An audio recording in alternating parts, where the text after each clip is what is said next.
Hello, hello. Is anybody there?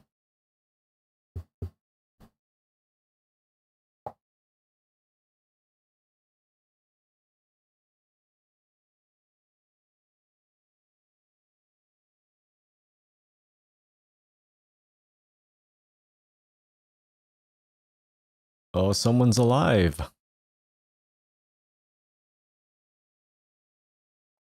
Hello, hello, Beck. Just kind of waiting to see if any more people decide to come in today.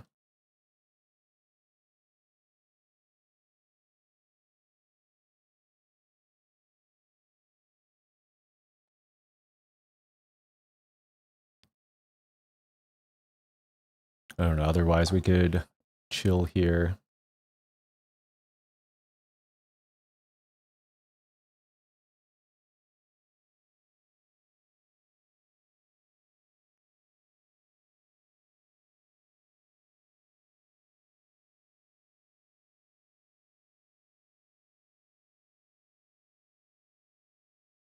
One sec.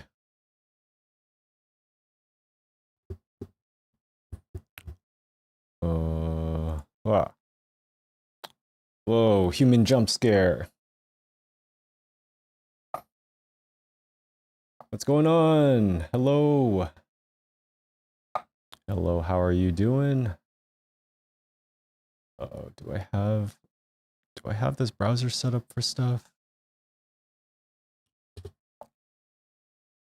I forgot to check that. One second. How's the audio? How is the audio? Is everything okay?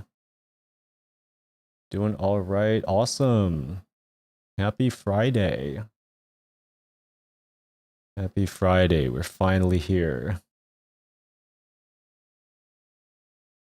It's good on my end. Nice, nice. I'm trying to make sure I select the right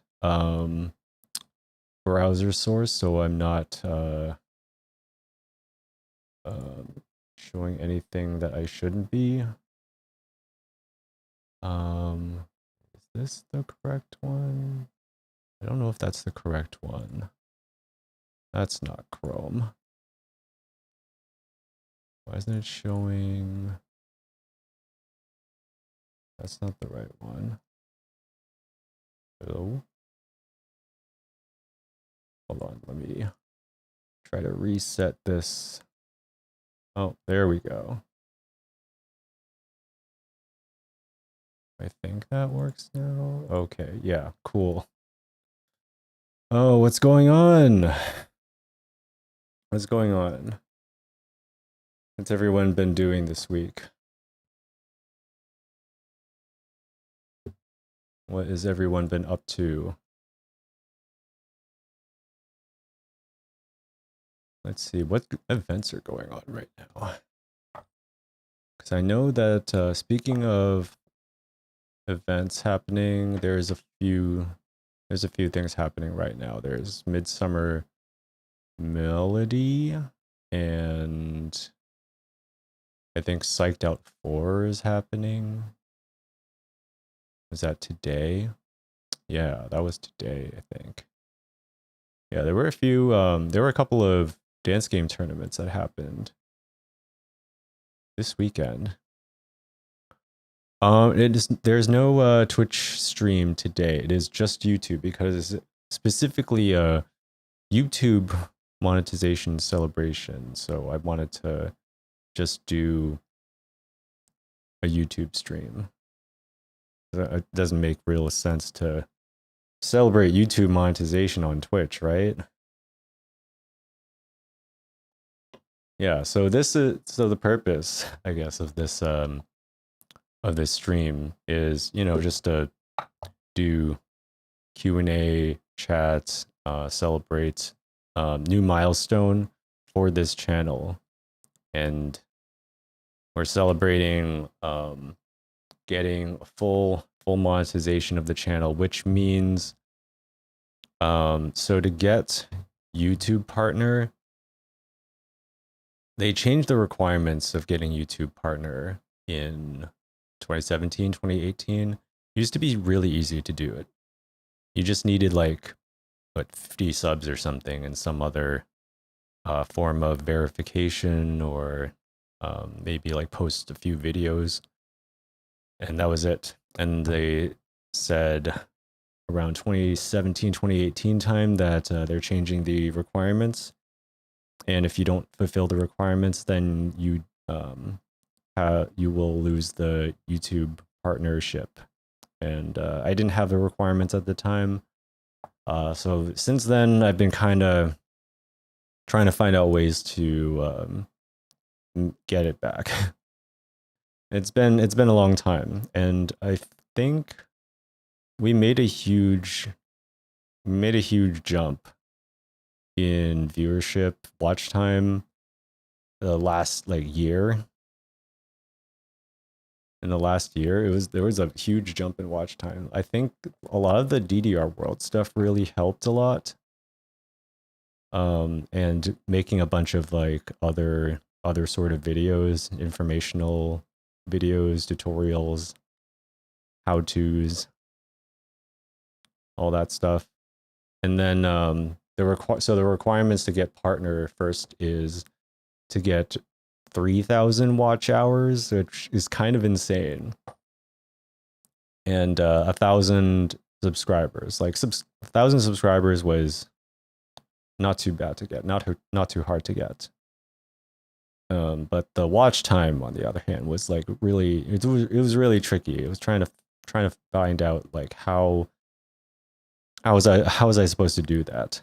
I just needed some, because what I had at the time, like on my channel, like I'm surprised that I was still able to hold on to like the watch hours that I had. It was just like, it was pretty stagnant around like 1,800-ish, 14 to 1,800-ish watch hours. And we hit some major strides in the last year. And the world stuff like just really pushed it up there. And that's really cool to see. So cheers to that. So I got one drink here. It's condensating real bad. It's a high five. It's a high five. It's a seltzer. Very special seltzer. So break that open to celebrate. Oh, it's cold. It's chilly.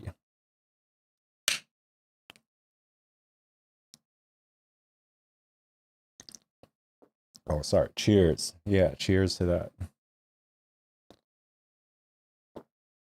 So then the next milestone is 4,000 watch hours. So 4,000 watch hours.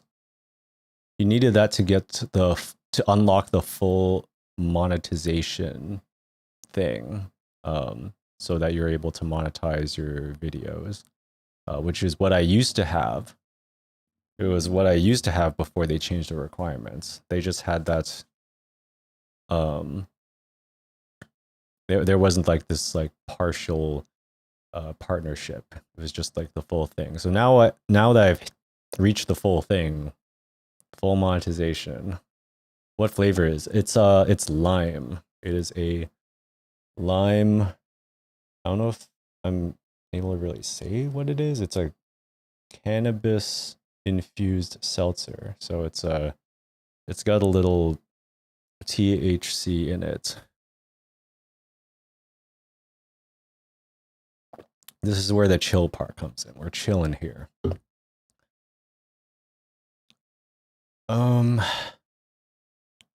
But yeah, like I kind of just like opened this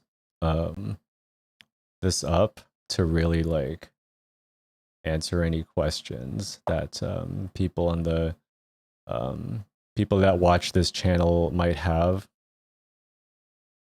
I know I get a lot of questions from my videos, and this would be a good opportunity to get some like live questions. I did ask for a few questions that I could probably answer on stream, and then I don't know. I thought my idea was like maybe we can watch some like old videos or something. Do you I'll ask a question for you, Beck. What was the first video? What was the first DDR video you remember ever seeing? Was there ever a video that really got you into DDR? Was there something that got you into it or got you more like motivated to play or get some insight on what competitive DDR looks like? Yeah, I gotta try it sometime. I don't know. I don't know if this is out everywhere, but if you live in a place where they have like, dispensaries, if you got a dispensary, they might carry this kind of stuff. Maybe not the same brand, but of like a similar similar type of drink. And that place has like, you know, the pre-rolls and gummies too.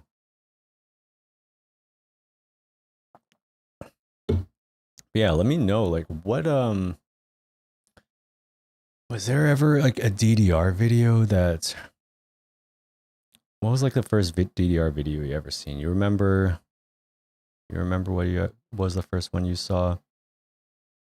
DDR tournament hardest songs in the game. Oh my god, yes. Digital Life. Was that 2004? Digital Life 2004, the video with Sketch, Fat Axel, Reflex, and someone else, Angel, I think. Yeah, that was that's a classic. That is a classic. I've already been into DDR by the time I watch videos. The OG Dynamite Rave Freestyle. Oh, which one is that one? Hi Cernova. What's going on? Hello. Also, what's up, Mega Manny? Oh man, let me find that again. Is the DDR tournament? Isn't it just like Legend Road, Digital Life?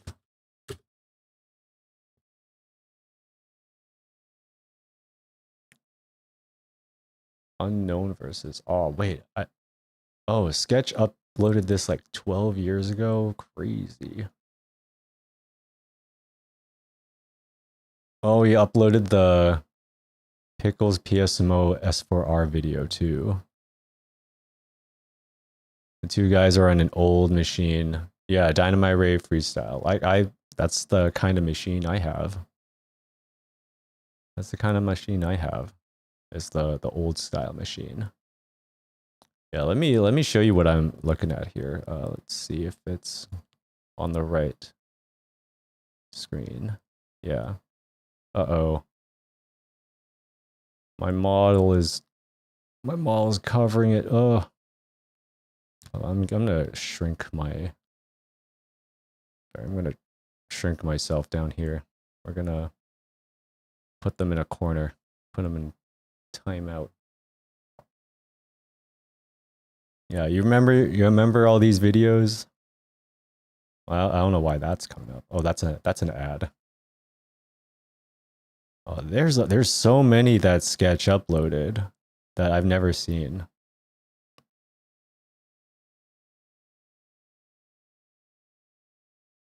Maybe it's the exact title, like hardest songs in the game DDR tournament. Yeah, this one. Yeah, there's frequency. 1.7 million views. This one has 1.7 million views. That's let me let's lower the volume on this.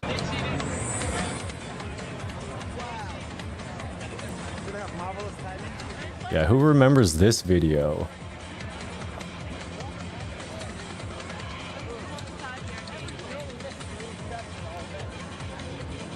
Oh no, I'm pretty sure this is the same video. is from Digital Life 2004. I think this is the one that Sketch won. Or is it the one that Reflex won?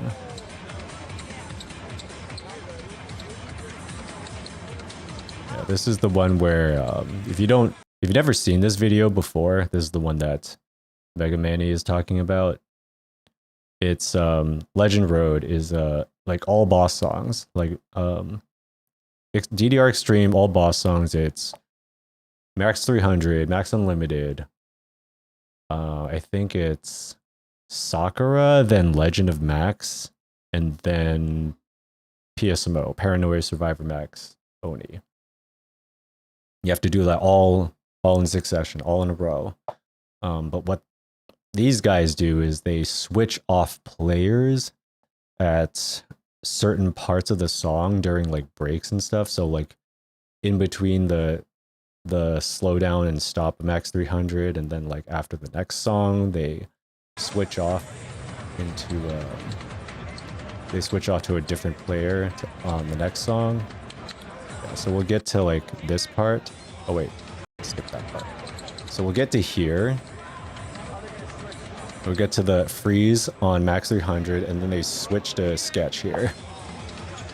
And then Sketch finishes off the song. And then once we get to, yeah, Max Unlimited, they switch over to Reflex. And then I think during the freeze, yeah, sometimes, yeah, so during the freeze, like another player will like slip in here. He's trying to like wiggle his feet in to keep the freeze.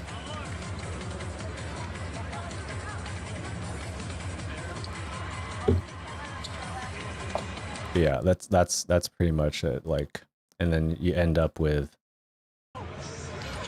Paranoia Survivor Max Oni. And he could have completed the course. Like Sketch could have finished it off. But what he actually did at the end, because he only had like 1 life left. So when he got to like the very end, watch what he does. Walks off, like right at the very end. Like, oh no, you're not gonna see it. You're not gonna see it finished. Fail on the last note. Just to tease the crowd. The Dynamite Rave 2 players. Is that what is it this one? Is this the freestyle you're talking about? Why is the quality? Oh, I mean, it's an old video. 240p, the glorious days of 144, 240p videos. Yeah, this was it. This was your this was like your go-to DDR video.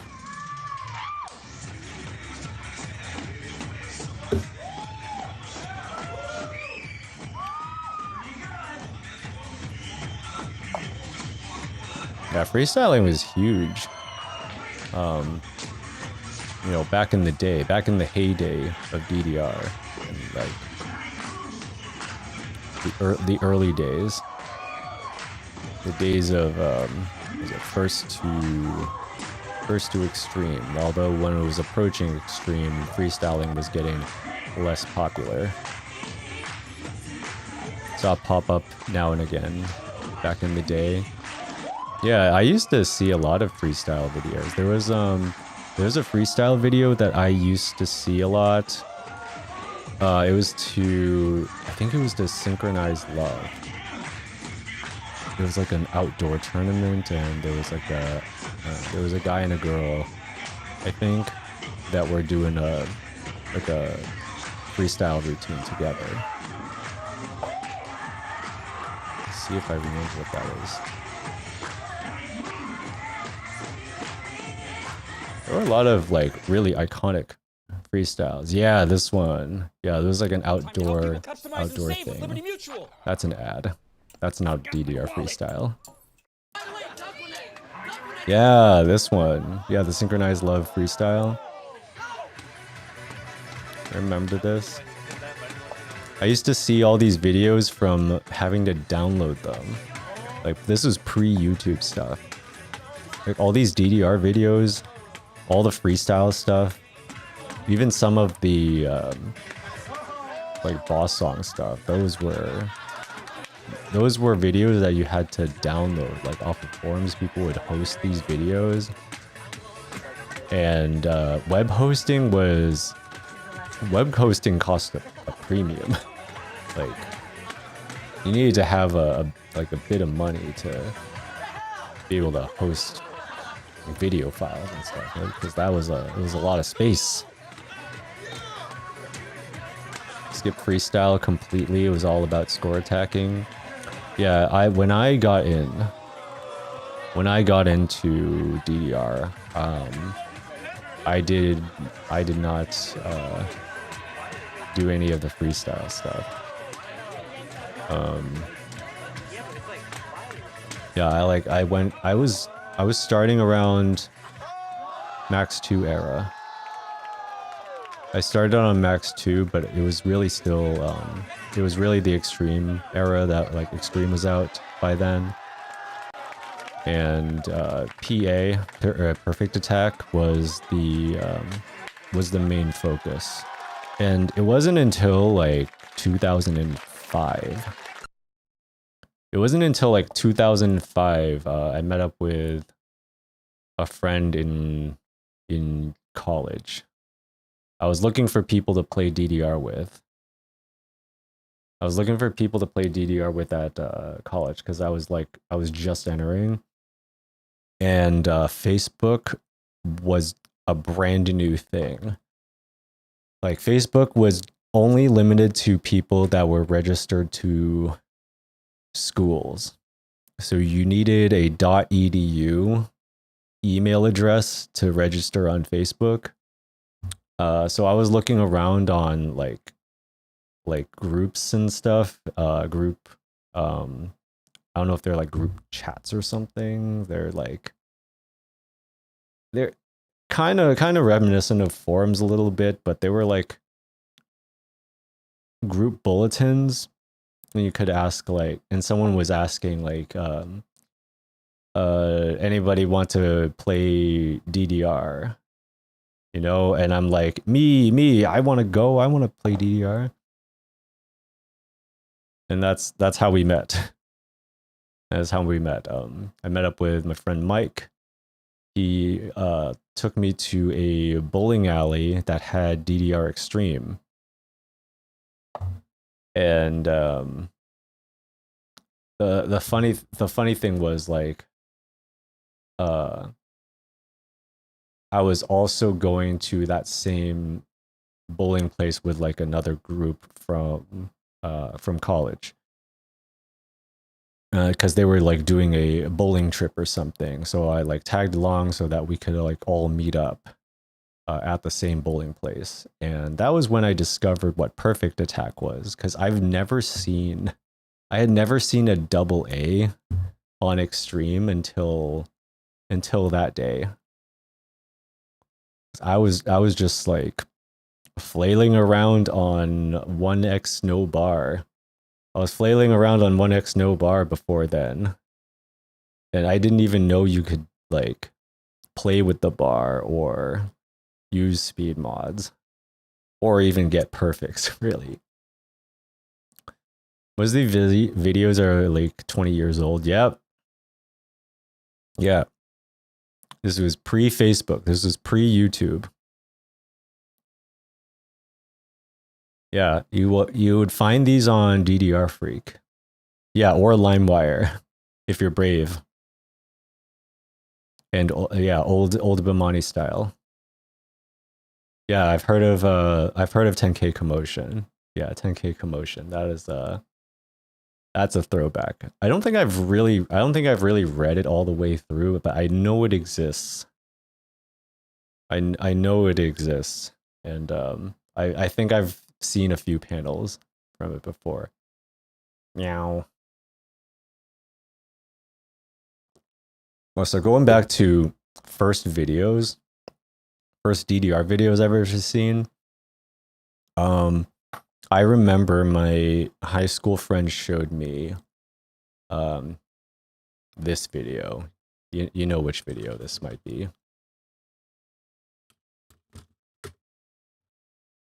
So I get to his house. He's not this video, but finally roars. not this ad. You know this video.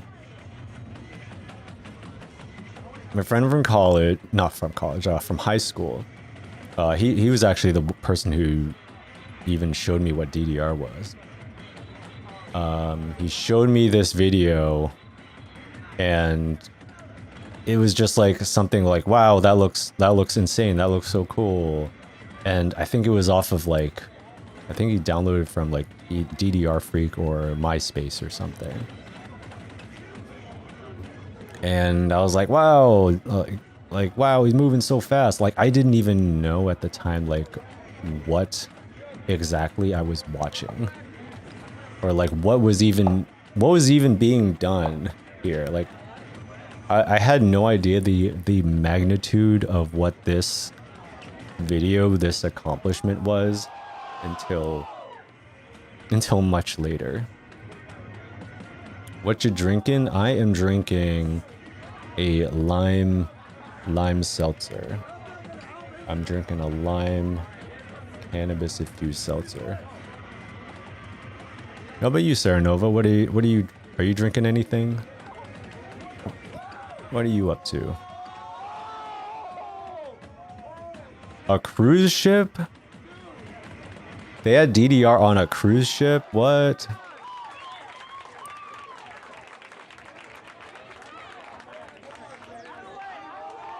Drinking gamer subs at this time? It's like 11:30. Blowhole Blast, is that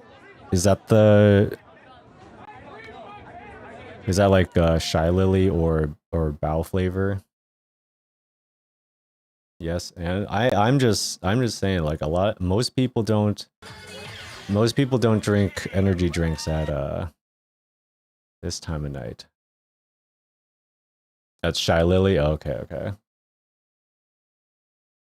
I was like, that sounds familiar. Blowhole Blast. The other video, the other video I remember seeing, like one of the first DDR videos I've ever seen, was something I saw off of MySpace. I first found this on MySpace. It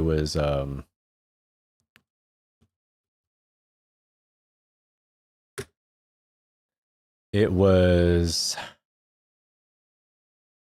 this video. Yeah, this one. Started a little late, but that's okay. Kevin's, Kevbo, aka Mega Man X back in the day. AAA Legend of Max. Like this was unheard of. This was unheard of back then. Like I don't think there was ever any video evidence of a Max Unlimited AAA before until this video. I think it was third mix, but I don't remember for sure. I know I heard the original announcer. That was your first DDR. It was probably third mix. Do you remember if it was like third mix or third mix plus or third mix Korean? There were multiple versions of third mix. There was also a third mix Korean V2 that had like a expanded song list. Yeah, this was like one of the first videos I've ever seen, and I've only found it because of MySpace. Rest in peace, MySpace. Yeah, and then like at the end, they just like go crazy. Let's all go crazy. Wow. And like, Get in that shit. people still called it fake back then because the camera was like shaking so much and it was so blurry, and everyone's just calling it, oh, this gotta be fake, like this gotta be shopped or something. Like, why can't we see anything clearly? Like, come on, don't blame the cameraman. AAA Max 300 was the ultimate song to beat. Oh yeah, everyone was going crazy over the Yasu Max 300 AAA. Like, people only just heard that somebody had AAA Max 300 and they just did not believe him. And they wanted video evidence. They wanted video evidence, so they got some people to go to Japan to try to get videos of Yasu AAA Max 300.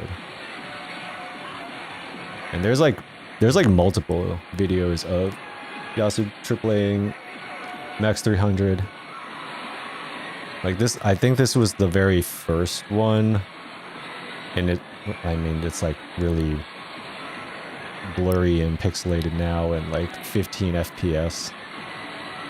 But there were better videos of him doing this later on. I think on DDR Extreme, and it was like much smoother. It was like, wow, 30 FPS, 360p, 30 FPS, and it looked a lot better.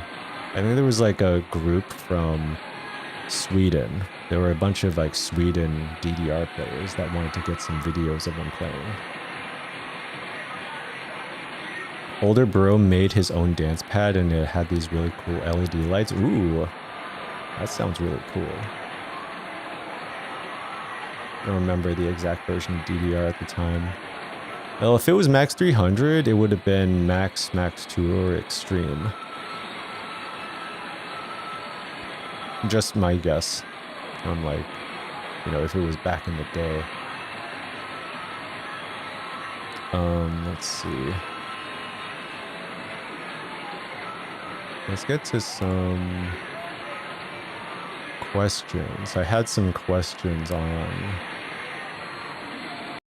Yeah, we'll see the AAA here. Yeah, that was the DDR Max interface. You know, Stepmania modeled their theme after the Max 1, the Max 1 interface. Stepmania 3.9. Yeah, it was an older version. I think I remember playing Max 1 in Las Vegas. First time I ever went to Las Vegas, I was like, I remember hitting up like every DDR machine that I saw at the time, and I was barely clearing like standard or heavy songs, but I just wanted to play. There was a couple of machines at MGM Grand. There was an Extreme and a fourth mix, I think. And I could not. I remember trying to do Healing Vision Angelic Mix Standard, and I could not do it. I was winded, and I remember playing Freckles on Max 1 at I think it was the Bellagio. I was walking through the mall or something like near Bellagio, and I saw Max 1 and I wanted to play it. I remember playing Freckles and Ghost. I definitely remember Ghost being there and trying to play that. Korea is partially responsible for DDR being popular in America in the early days. Once the DDR fad faded, they had hundreds, not thousands of cabs. That I guess that explains why there are so many Korean cabs in the US. I mean, I used to have one. The first DDR cab that I got was a Korean cab. got it with my friend. The friend that I was talking about that I met in college that showed me what speed mods and timing and the bar was in DDR was him. Like we got a DDR Korean cabinet from an auction.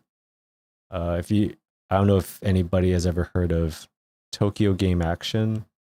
It was an arcade in Massachusetts. It unfortunately closed due to flooding from burst pipe during the winter. We used to go there like all the time. We spent like whole weekends there. And yeah, when the auction came, we had an opportunity to bid on one of the DDR machines. And I managed to get the winning bid on the Extreme machine, which was a Korean cabinet. And that was the first DDR cabinet I got. That was back in 2009. Oh yeah, what was the... Yeah, I was trying to get to some questions. I'll see if I can visit my... Let's see if I can visit my channel here, because I think I made a post. Community. Yeah. Yeah, there were a few questions here. I could see if I could answer some of them.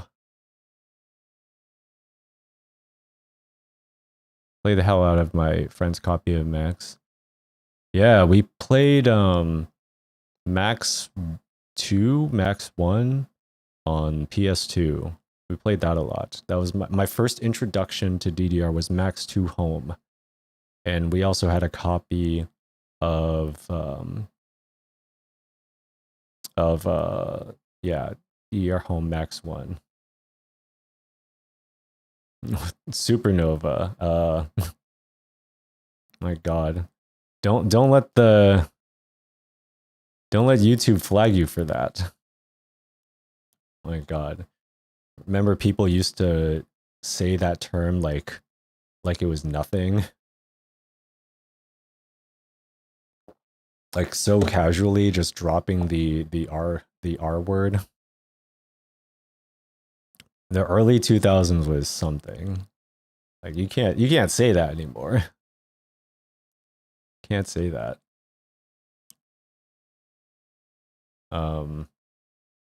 Haunted an arcade called XS.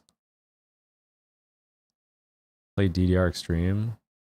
Oh, it's XS the name of the arcade?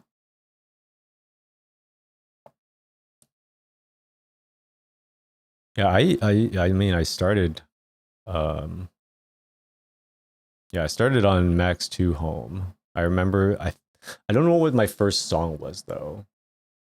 But I remember playing the Dirty Vegas song.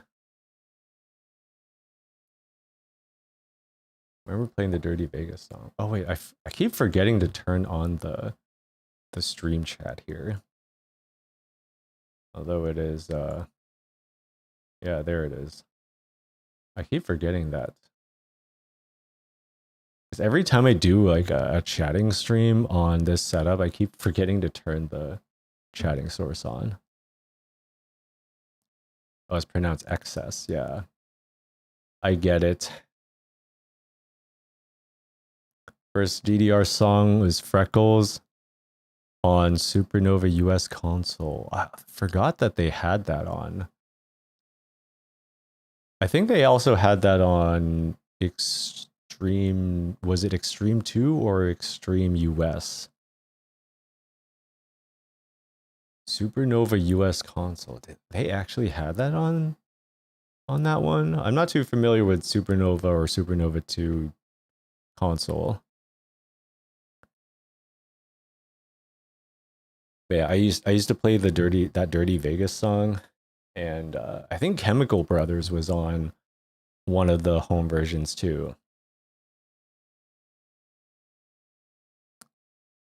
Higher basic on My own copy of Konomics. I never actually got to play Konomics, but I have the game. I think I bought it like way later just to like collect it. I never actually played it though. I do like Higher the song. I used to play the Oni version a lot. It's kind of a way to I don't know, figure out my timing or something on Extreme.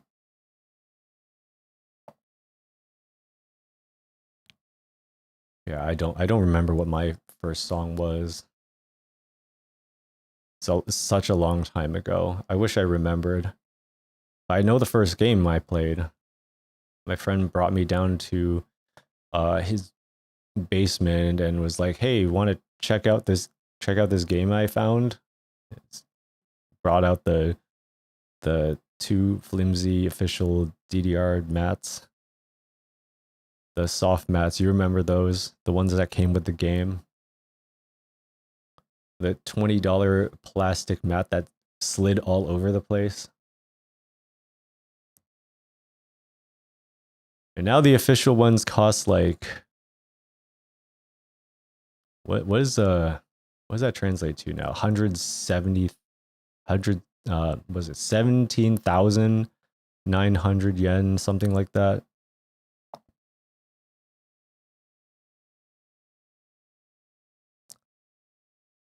It went through those like those pads did not last. They did not last. They were fine for playing like basic and standard at the time, but once you got to heavy mode, on those games, that you were just like ripping through the pads.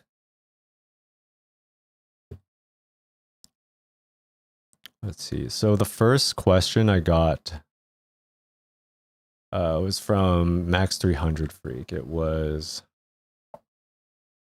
what do you feel like your best rhythm game accomplishment? On the flip side, what do you feel like you can improve on? My best rhythm game accomplishment is probably world record on Strange Program. Like, I don't know if anything else comes close.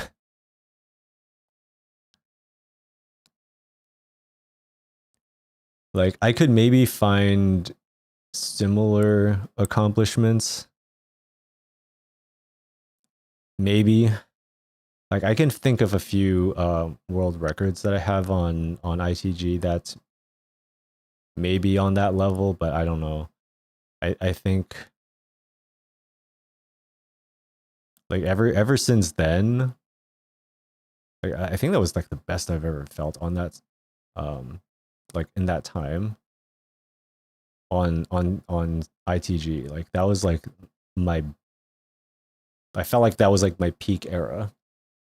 Like late 2020 through 2021 was like the best time for ITG for me. And I don't think anything that I've done since then would beat the FC 99 on Strange Program.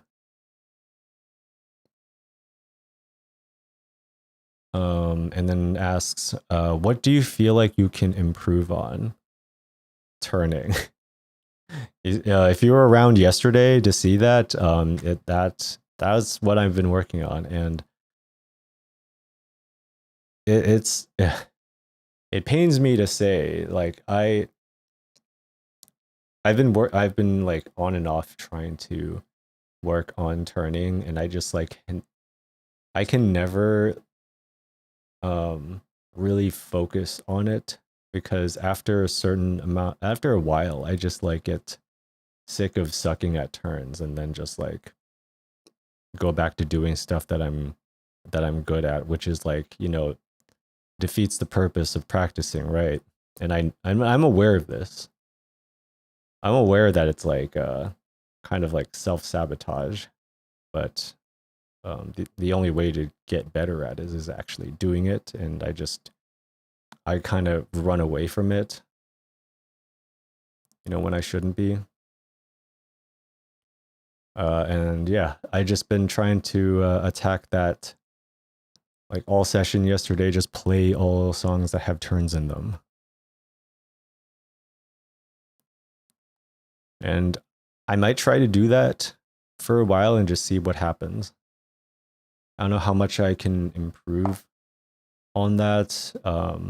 Just playing like twice a week, but we'll see. I'm not in any rush. It's like I'm not really actively competing in stuff anymore, so I can kind of go at my own pace. I'm not trying to like top 8 or 16 any tournaments anytime soon. I think the ITL grinds from like the last 3 years have finally burned me out from like regular competition. Burned through a fair bit of thick pads as well. Oh, the red octane pads. I had one of those. The ones with the foam inserts. I remember those. I used to have one. I used to have one of those pads with the foam inserts. I think it was by Red Octane. They used to produce or publish Guitar Hero, the first one. Red Octane worked on the first Guitar Hero. And they produced a pad for In the Groove called the Afterburner, or at least they like used the arrow designs for In the Groove. They look like really decent pads too for home pads. The Afterburner pads, like they looked pretty solid. Not as solid as like a Cobalt Flux or anything like that, which is like modern day Cobalt Flux is basically the LTEC. Community had those plastic pads and then they would staple them to a wooden board to keep them from slipping. Yeah, there used to be a lot of hacks that you could try to keep the pads in place. One of them was taping them to a wooden board, using what was it, like non-slip pads. You know that stuff that you line kitchen cabinets with, like kind of that stuff. Gonna go straight to a metal pad once I get the chance. Metal pad like an arcade pad. Thinking about like an arcade pad. Like the Born to Lead ones. You know about those, right? The Born to Lead ones. I put a video up about it. They said they fixed a lot of the problems from people talking about the problems from like their first batches. Apparently there were some like power leaks or something. 2 LTECs. Ooh. Yeah, get 2. You can play doubles that way. You can play doubles with 2 LTECs. I got this other question here. What is your favorite anime and how has it influenced your music? Well, my favorite anime is Yu Yu Hakusho. But I wouldn't say it's influenced my music at all. I think they're kind of just like 2 separate things. Like favorite anime is something that I could watch over and over again and not get sick of it and just like love it to death. I know a lot of people who like anime just like love to list off all the shows that they've ever seen or heard of and remotely like. But I think for something to be your favorite is something that you can watch multiple times through, not get sick of it and love it every time. But I also don't think it's influenced my music at all.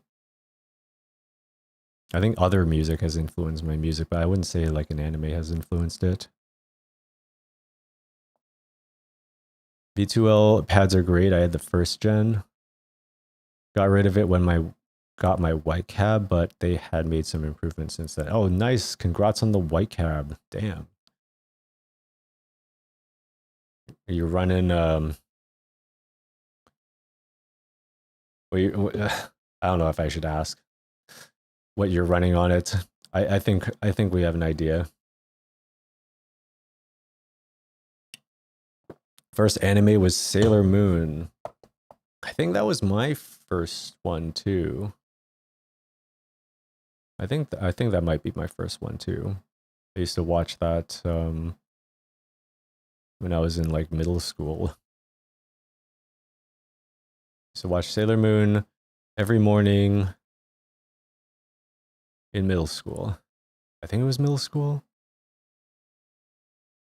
There's no way it was earlier. Tenchi Muyo was my favorite. Oh, I love Tenchi Muyo too. Like when I got further into like the anime rabbit hole, Tenchi Muyo was like something that I used to watch a lot too.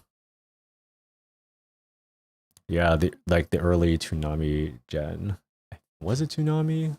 Tenchi Muyo? Yeah, it had to have been. Although I think they aired it like midday. Back then, they aired a lot of anime like midday. Like Dragon Ball Z was kind of like an after school thing.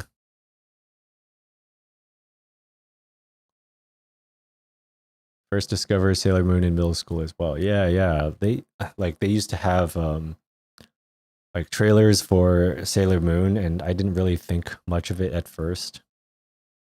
But then I my sister started watching it, and I was like, oh, okay, well, whatever. And then I finally saw it, and I don't know, something about it got me hooked to it. And I would just like watch it every morning. When the host was Moltar. Moltar. What was Moltar? Was that's not the robot's name, was it? Whoops. What was Moltar?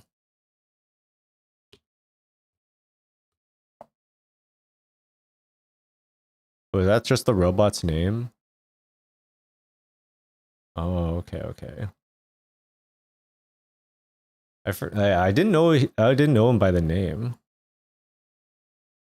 Or maybe I just forgot.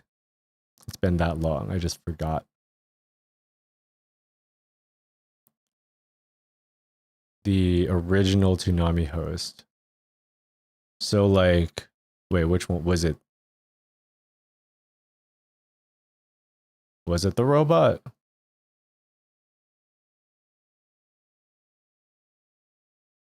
Second host name was Tom. So wait, the robot is the robot Tom?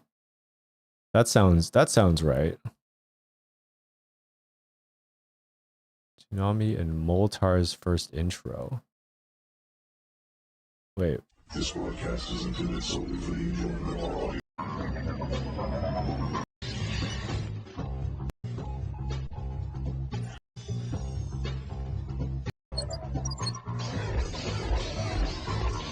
Huh? Hold on. I need to put on. Intended solely for the enjoyment of our audiences. Any rebroadcast, broadcast, or retransmission without express written consent. Toonami and Moltar's first intro. 1997. Is truly prohibited. The 90s.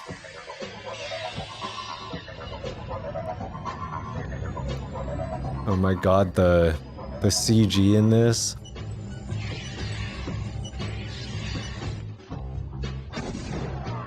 Honestly, it wasn't too bad for 1997. It was not too bad for 1997. Takes me back. I don't remember this at all. I think I might have been more around for the Tom era then. Toonami teamwork.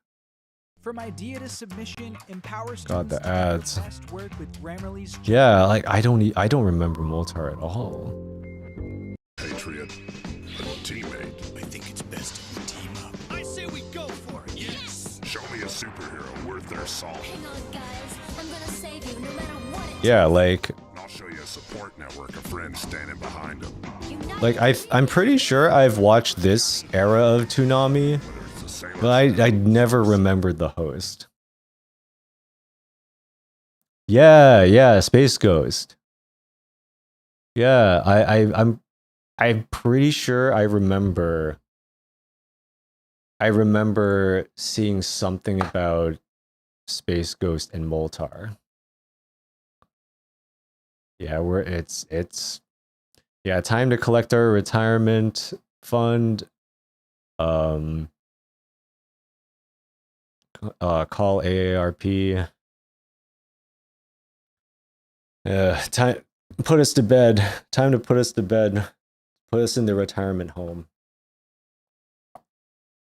Yeah, I think you're right. I think you're right, man. It was definitely Space Ghost.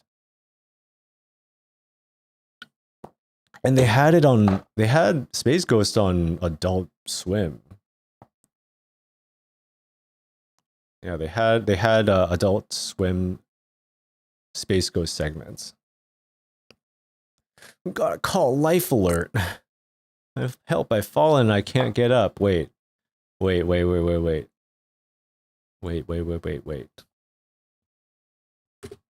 Hold that thought. The fuck, Weird Al,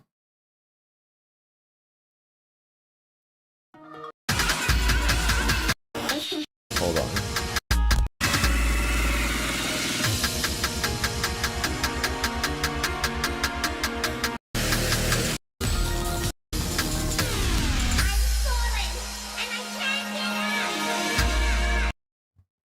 They put that in this song. They put that sample in this song.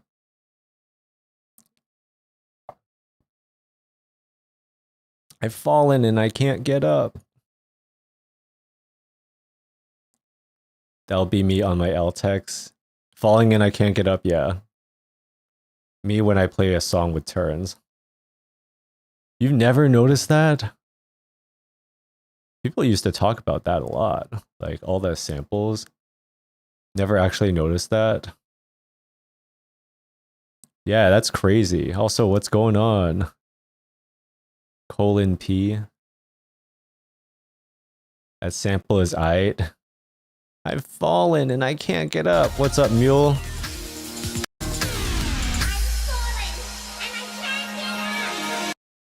I've fallen and I can't get up. I know all the Simpsons references they have in DDR. Wait, what Simpsons references? LEISHEN Nation baby, what's up, Mule? Oh, while we're on sampling, there was a recent video. I don't know how recent it is. It like someone just uploaded it like within the last few days. Let me see if I can find it again. But it features all the samples that are used in a lot of DDR songs from 1st to 5th mix.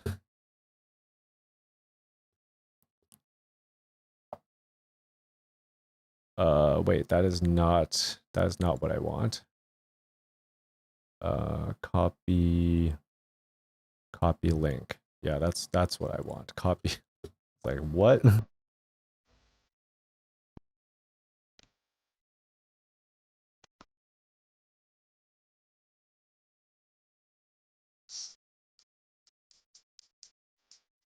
Yeah, so this group here went through pretty much all the songs from 1st to 5th and showing like what the samples are and what songs use them. Techie Buffalo 33 seconds in, kid-friendly game. Is it gonna get me like banned? There's a moan in some other chart. There's moans all over the place in like Sexy Planet and Trip Machine. You ever played any erotic song in DDR? Dance Rush has some itchy and scratchy references in the song jackets. I think, you know, Kors K. I think Kors K is the one who's the fan of The Simpsons and makes like Simpsons references. You know, I think Poochie is actually a Simpsons reference.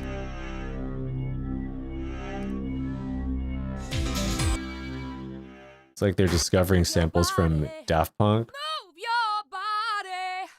Dance right now. D are supposed to be friendly in public. I don't know if I agree with that. I don't know if they were supposed to be friendly in public. Like, friendly in public in the States is different from friendly in public in Japan. Cut. Yeah, I hear. Like in like they probably don't know, or like they didn't really care since it was like a Japanese game. I need some money. I need some money. Cash money. Sound Voltex isn't.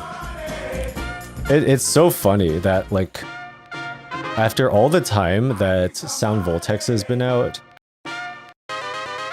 like there's never been really like Got no money. I don't know, a formal complaint. Time after time I try to walk away, yeah. I still don't know if it's true that some Karen Ain't he funky? filed a complaint to Around One and got Sound Voltex to de-goonify Sound Voltex.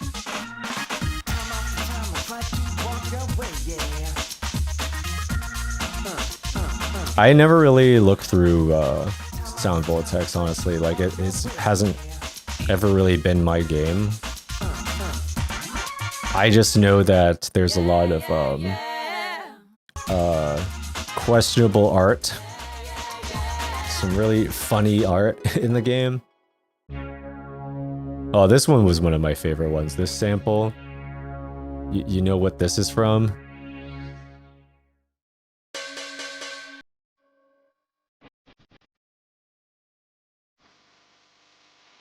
Yo, this song, everyone knows this song.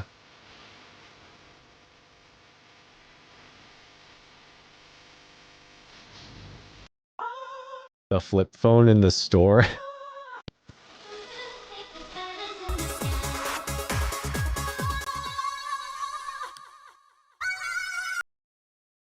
Like, it's so crazy how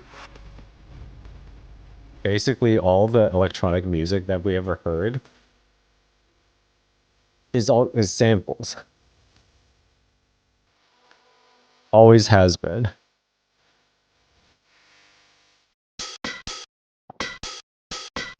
Oh, the 909. The Korg M1. Chaos, the mass confusion. PMP is attacked. Total chaos, the mass confusion. Bronx will hit the top. PMP is attacked. PMP is attacked. I wish this stayed in the game longer. You know, DDR never actually got clearance to have this song in the game. I think the artist for this song got them to take it out.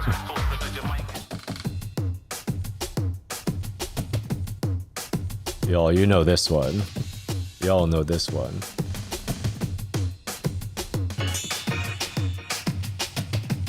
I don't know if any parent has really directly complained about that game. Yeah, I don't know. I mean, they have Sound Voltex censored in Korea, I believe. That was done a long time ago. For the US though, I don't know. Like I thought I thought US round ones ran on Japanese servers. Unless a lot of them changed over to like a US data code. Who owns DDR? Even DDR rebels? Johnny Konami, yeah. Y'all know about Johnny Konami.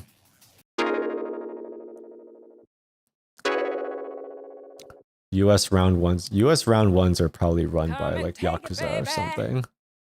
Bring it on down. You feel so good. Like how are the gold caps supposed to work here? Why does the US have gold caps? It's supposed to be like a Japan only thing. It even says so in the attract screen.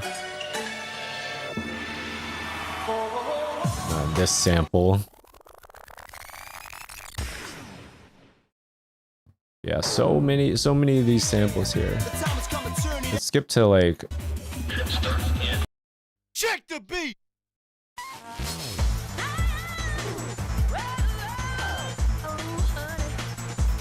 Discovered this video earlier today. Glad I did. It's so interesting, right?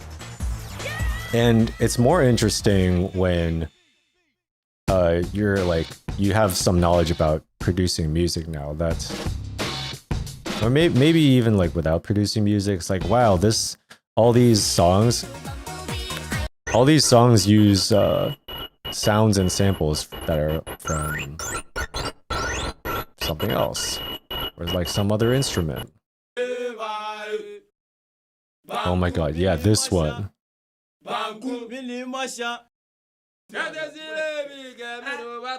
Yeah, you know.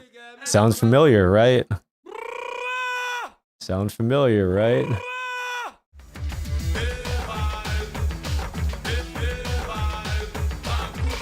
Never seen it before. It just released like, yeah, a day ago. July 25th. 2 days ago. Less than 2 days ago. So it's very new. So it's not like you were missing out. It just came out. The original cover art. Yeah, this like you know what that is you know what that is actually? Hold on if I can. Where was it? We saw the original art for Afronova. I wonder if they show it on Remy Wiki. The original jacket. Yeah, it was a picture of Reese Witherspoon. Right? The original cover art was a picture of Reese Witherspoon. Well, actually, you can't really see it here. Like, yeah, see that? And then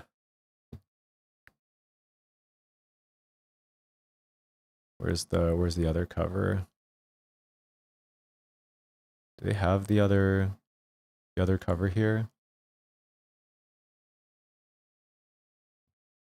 Maybe we can find the cover again. Yeah.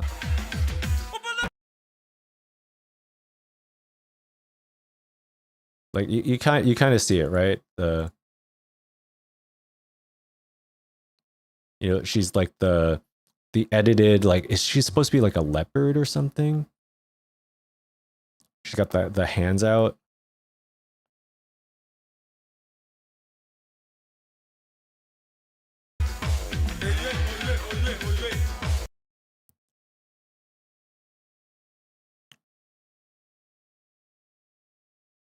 I thought Afronova was some racist song for the longest time, but in reality it was about, I think it's just samples. It's all just samples. Like what is it from? Just a bunch of shouts. Like African themed shouts. Yeah, this one's just called Africa Number 2. Some ad-libs. It's like African sounding ad-libs. That's all it really was. Yeah, yeah, see the you can kind of see the background here. That's an edited Reese Witherspoon.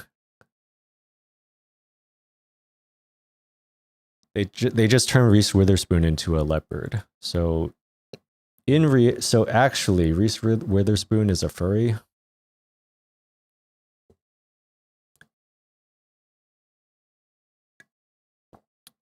That is proof.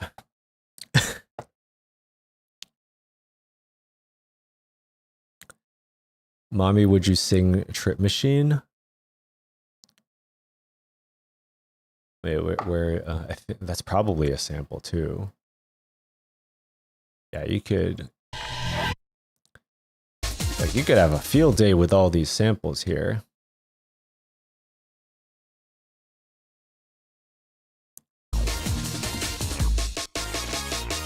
Yeah, imagine if the song Afronova was about the character Afro. You know, they didn't have a name at first. Afro, the character in DDR, was just called DDR Man. There was like there used to be a like a doll or an action figure of Afro, but he didn't have a name yet. He was just called DDR Man.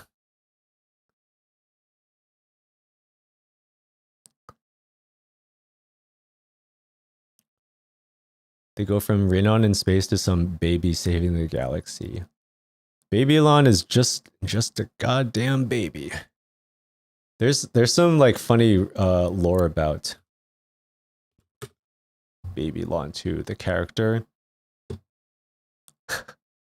So from fifth mix to extreme, he was age 0. So not even a year old. But in Supernova to 2014, he was 1 year old. But then after Ace to the present, he became 0 years old again. So he got older and then regressed.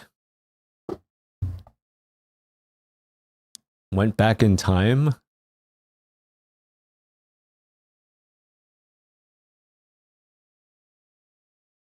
Like, how does that happen? Hates messy diapers. Yeah, me too. His special skill is begging.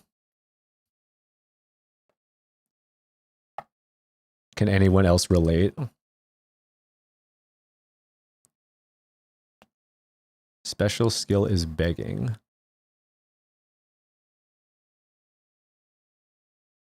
Yeah, I feel like Babylon needs to have some more lore added to his wiki after Babylon's Galaxy event. Yeah, I can relate. His special skill is begging. I'm so skilled at begging. I'm a competitive beggar.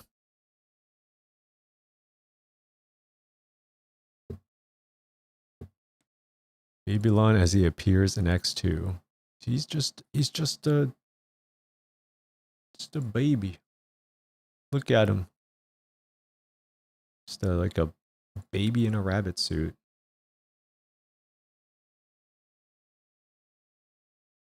Me too.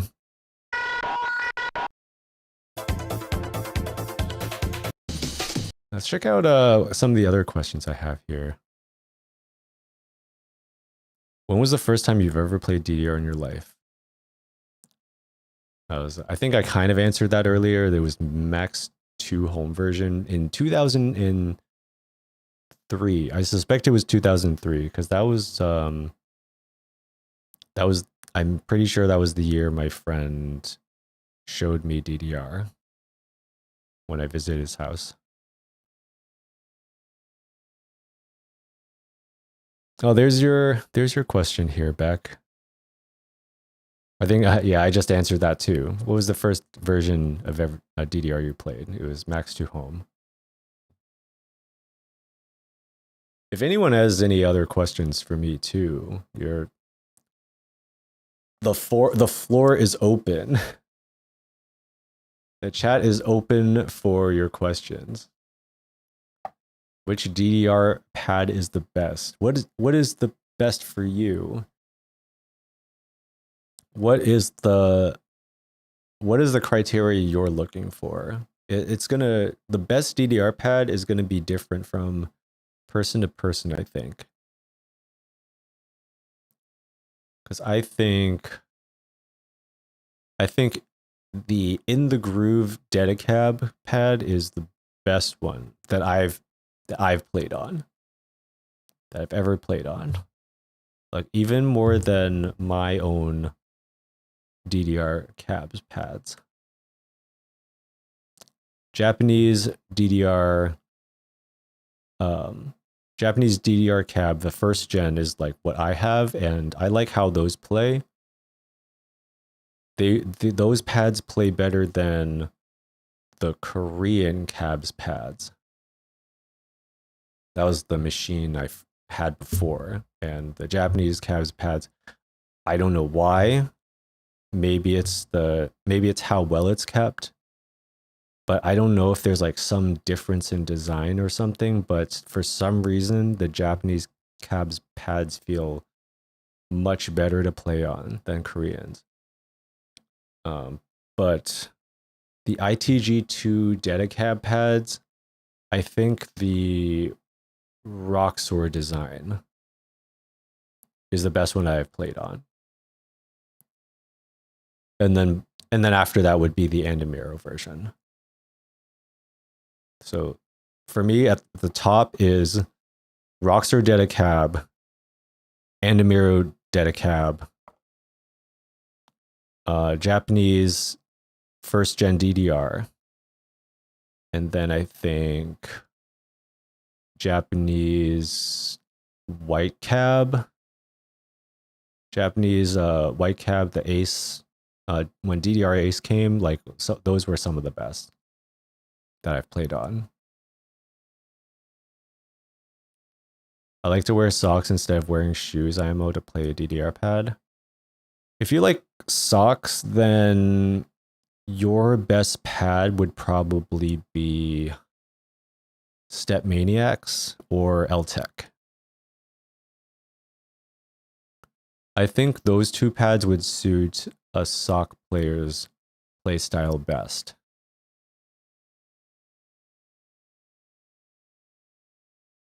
What would you say inspires your music the most? I do get a lot of inspiration from rhythm game music, although my style of music doesn't really match like traditional rhythm game music. I'm not like really trying to make rhythm game music, but I get a lot of ideas from the sound design of rhythm game music. But a lot of the music that I make is more inspired by like rave music. Like if you go to a rave, if you go to a club, a lot of the sounds that I get inspiration from are like for those types of environments. A rave, a festival, like festival music is like big room stuff. I've been getting into that lately. Well, lately, as in like the last couple of years. I've been trying to get into hard techno again. I've been seeing a bit of a rise in hard techno again. I did dive into it a little earlier, like when I was first released. I first released like an EP with like a couple of hard techno tracks. That's when I was like wanting to get into hard techno, and then I kind of pivoted into like more rave music. And I think nowadays with I've been seeing a lot of like boiler room videos, like Sarah Landry DJ videos, and there's a lot of interest in hard techno again. So that I feel like it might be a good time to make some of that style, like hard techno. Like there's a lot of tracks that Remocon makes, like the Shren's style of tracks, or like the Matt Silver type of tracks, like stuff like that. Would probably be could get pretty big now. The Mommy Would You Sing Would You song actually says Jingle Bells and not Trip Machine when you isolate it. Is that in the video? Do we ever get Trip Machine? When do they say that? Is that from a specific Trip Machine? Love Mix, right? Is that Trip Machine Love Mix?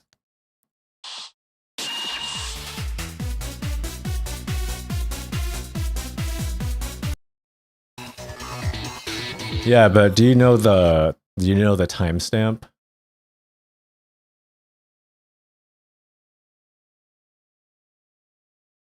Do you have any idea what the timestamp is?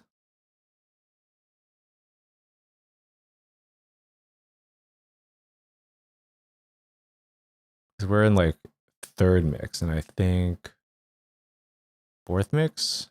No, I think Dream of Dreams fourth mix, so we're kind of getting...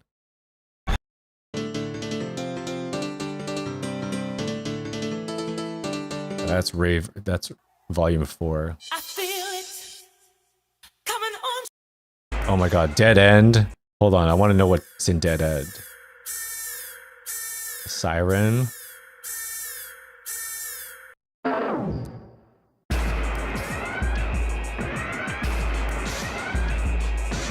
Wow. Second mix. Oh, we gotta go further back then. Listen to my heart, it's all I want from. I think I have this sample pack. Put your faith I definitely have this sample in pack. me and I'll show ya. Yeah, I have that sample pack. The Put Your Faith in Me sample. I randomly found it a couple years ago.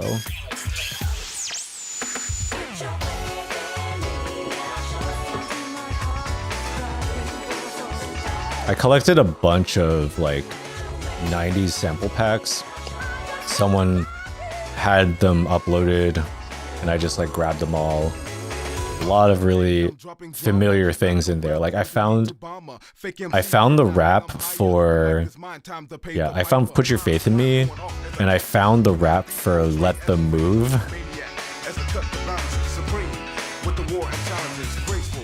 Let them move. Oh yeah, here we go. Yeah, this exact rap line. I hit rappers like bricks, get thick when in a mix, thick, kick quick and break them like toothpicks. You can't get with the instrumental record scholar. My lyrics hug a beat like ring around the collar. Yeah, I have this one. There be no whipping here, no The Masterbit sample pack.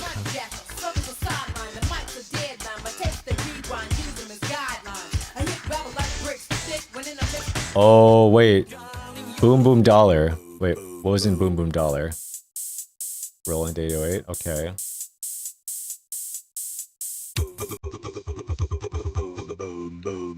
Money, fine dollar.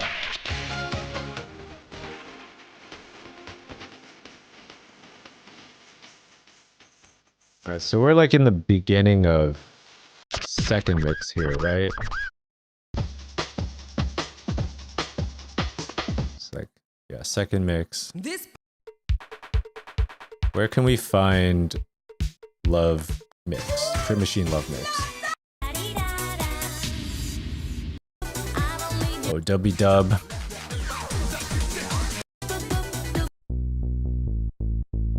That's a bass line. Technotronic.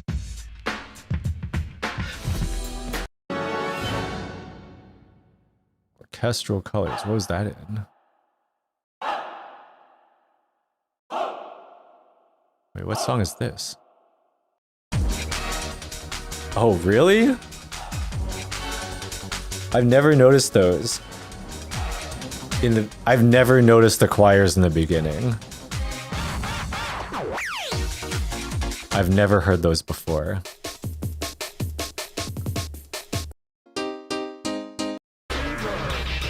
Love this feeling. Look into the sky, keep your head. Keep on moving. Love is the power.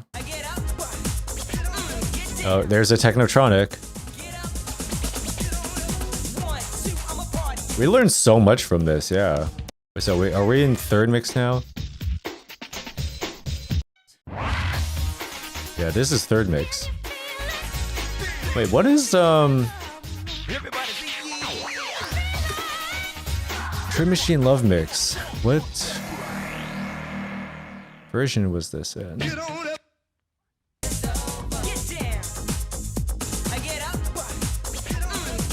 Second remix. Third mix CS. Solo. Radius. Hey, what song is this one? Oh, the Gradius sounds are in... Is that why they call it Gradiusic Cyber? Gradiusic Cyber. How did I not realize that before? That Grad Cyber was a Gradius song. What the fuck? No, that's crazy. Oh, it's a CS song. Oh. So do they... But they have it in this video. Like... But I don't know what the timestamp is. So Grad Cyber was a Gradius song. What the That makes so much more sense now. You know, a lot of people, including myself, never really knew how to pronounce this word. We used to say, we have like a lot of variations of how to say this, like gradiistic, or even though there's no T. We usually just say Grad Cyber because we're like, well, what does this actually say? No, it's Gradius. It was Gradius the whole time. Boom Boom Dollar. It's Dead End. If y'all can find Trip Machine Love Mix, what and what like timestamp it is, feel free to put it in the chat. What is this one? Oh, drop the bomb. Wait. Best service. I think I have that. Maybe? I know I have best service. 2518.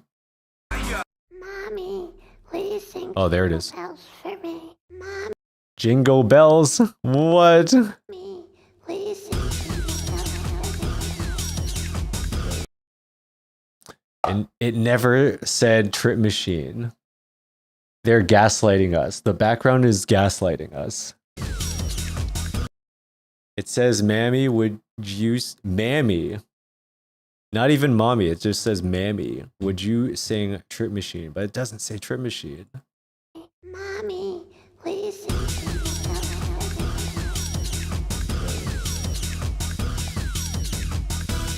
They really thought that Jingle Bells sounded like Trip Machine. Mommy, please sing Jingle Bells for me. Mommy, please sing Jingle Bells for me. Mommy, That's so funny. Mammy. Yeah, it says Mammy. sing Jingle Bells for me. Mommy, please sing Jingle Bells for me. Yeah, it says Mammy.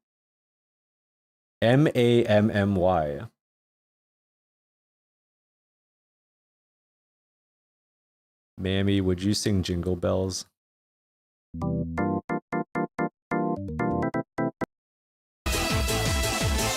Oh wait, whoa, hold on. So that's where the goes come from? 0G. I think I have that. The 0G samples?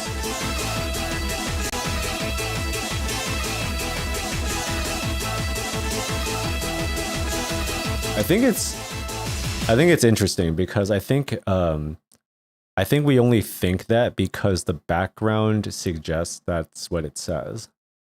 Because when you're starting the song and you see the background, you're reading what it says. Yeah. Could have sworn it said mommy. We used to think it said mommy, but it was actually mammy. M-A-M-M-Y. Or maybe whoever made the background can't spell mommy. That could be a possibility too. But I think at the beginning of the song, when the sample plays and the video comes up, you're reading what it says. It says, Mammy, would you sing Trip Machine? When it's actually saying Jingle Bells. But you can't really tell because there's a lot of stuff going on, like, Are You Ready? Or like the rest of the song actually playing. It kind of gets drowned out. So you can't really tell very clearly what you're hearing. But you get that idea when you're reading what the background says. Like, oh, it's saying Trip Machine, haha. That's because that's what it says, but you can't really listen that closely when you're hearing it coming from an arcade machine.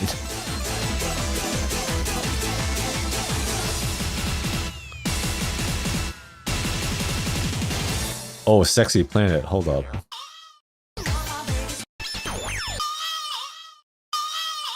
Housemaster. I don't know if I had this one. What's this note skin? I need you. Vocal bites. I gotta find that sample pack.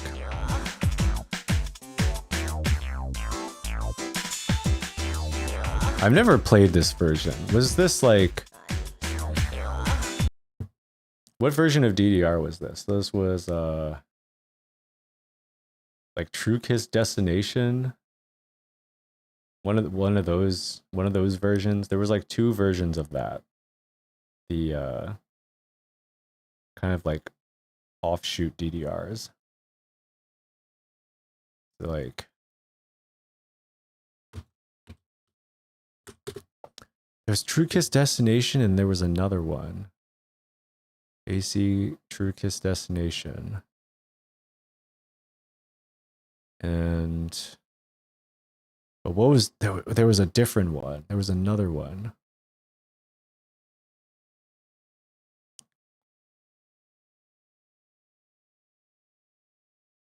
Like what interface was that?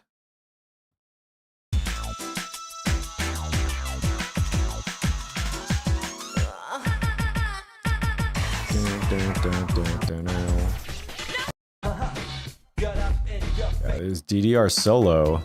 I never really played solo much. Don't clock me.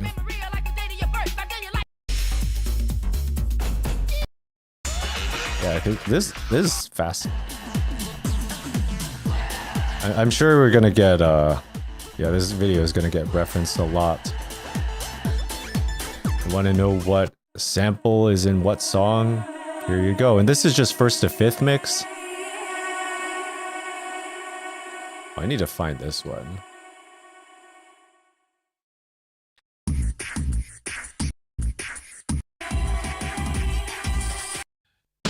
Wait, that was Wild Rush, right? Yeah, that was like Wild Rush. What's up, Domo Nation Gaming? Gotta go sleep. Have a good night. Thanks for coming by. Wait, what is this song? 818-818-1818. Oh, that's Dropout? Wait, whoa. Hold on. This was Dropout.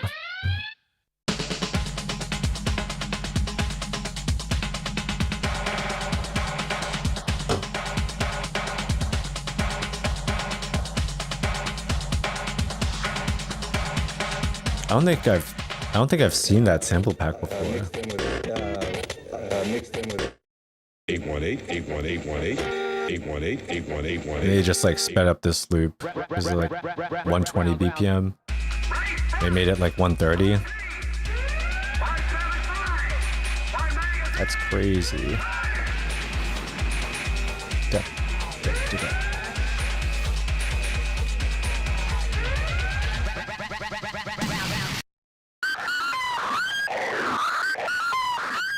So much of the in-house production. So much of the in-house production was carried by stuff like Masterbit, Zero G.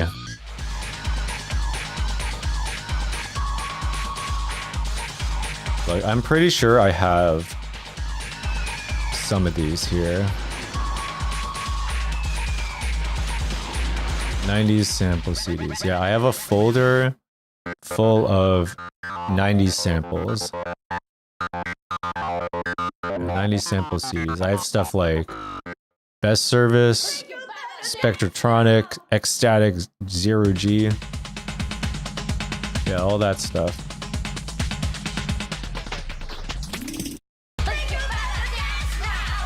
Yeah, it's crazy, right? Mind-blowing. Like you gotta take a lot of time to really. Oh my god, Disney's rave.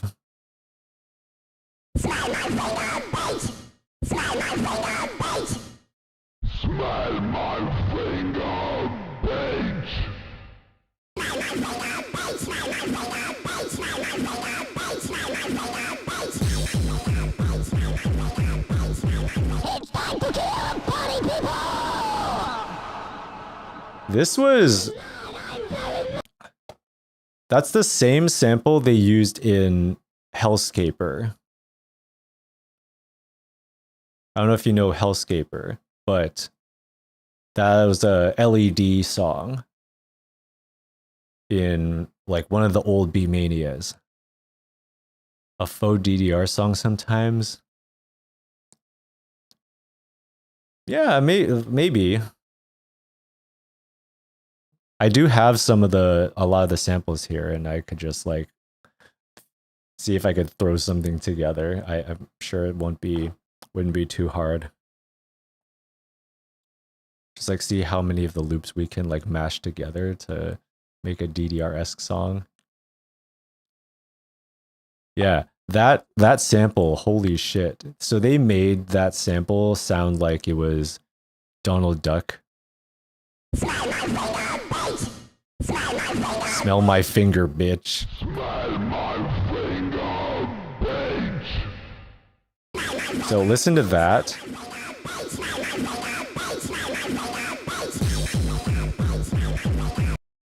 And then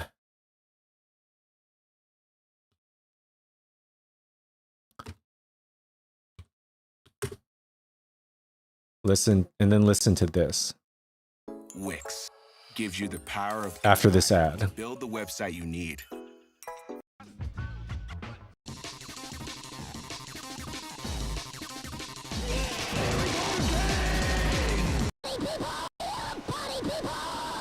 Sound familiar?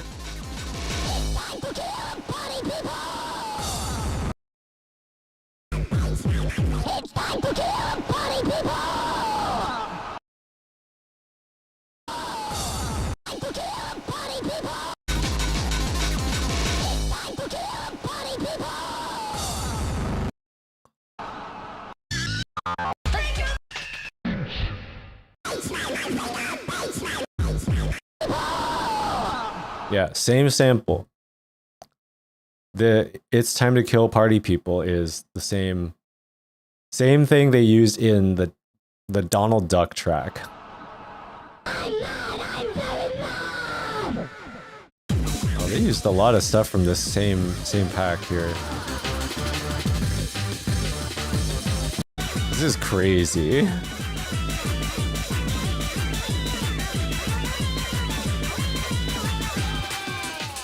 the substance of an inclusive peace talks are the only way to resolve this. Here we go again!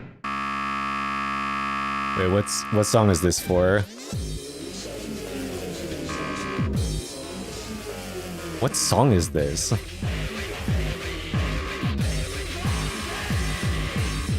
It's my tango! Everything is from Vox Swizz Distortion.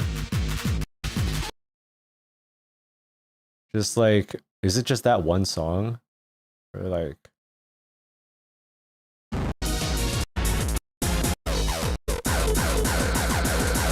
Yeah, like, Hellscaper used the same vocal sample too.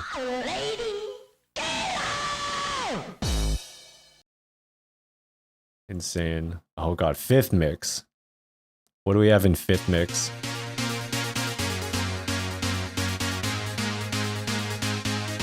Yeah, Pump It Up songs. Like, because it's like in the same era, it wouldn't surprise me that they like shared similarities like that.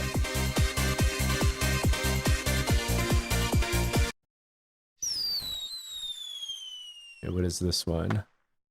Piccolo Whistle. Fireworks. Oh, is this Matsuri Japan? Yeah, it is Matsuri Japan. It's like, what song have fireworks? Has to be.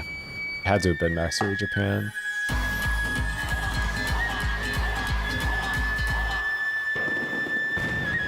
Like that song should have been like, was it 12th note gallops the whole way through?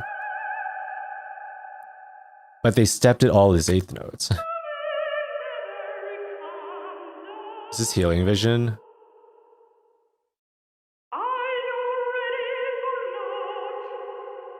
Is this Healing Vision?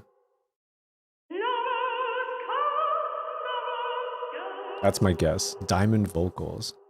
Do I have diamond vocals? Yep. I knew it! Do I have diamond vocals? No, I do not. I have Best Service, Gold Baby, Master Bits, Roland stuff. I have Roland Africa Volume 1. Spectronics. Vengeance Essential Club Sounds 1. Ecstatic, Zero G. I have Zero G Vocal XTC, which did appear here a few times. Oh, flash tracks. Do I have flash tracks? No, I don't have flash tracks.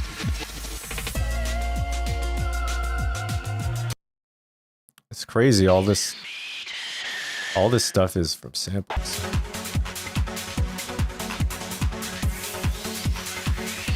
Oh, the radio stuff in Ecstasy, I've definitely used them before. Yeah. This one. I found these samples in the Master Bits stuff.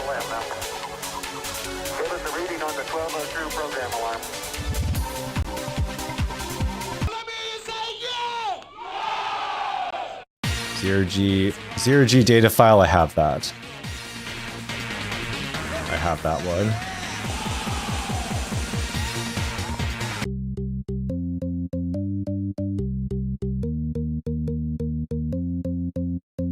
Sounds very similar to the M1. There's some other ones here. I wonder if they're gonna do this for like DDR Max 2 Extreme.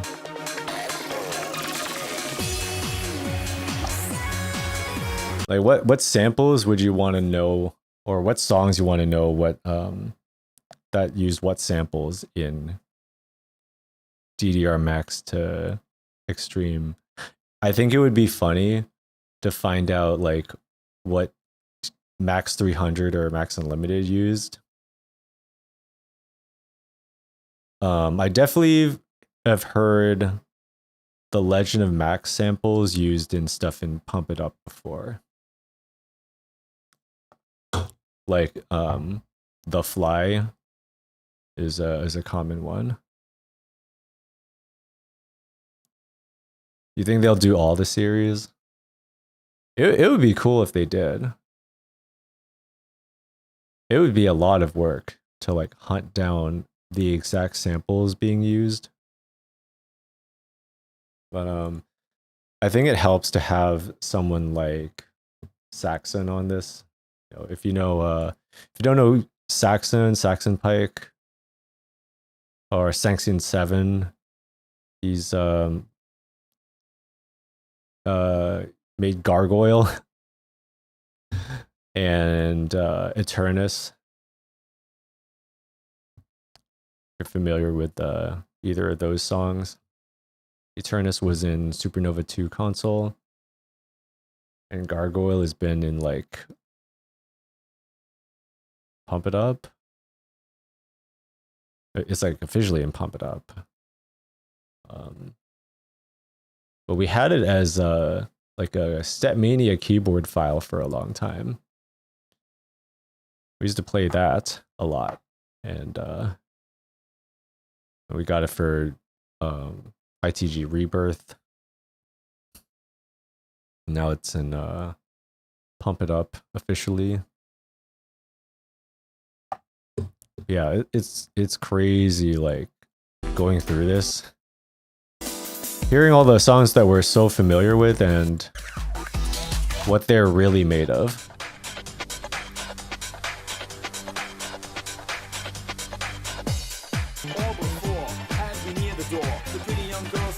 By the way, what if y'all have seen the video I dropped today? Y'all enjoyed the video I dropped this morning?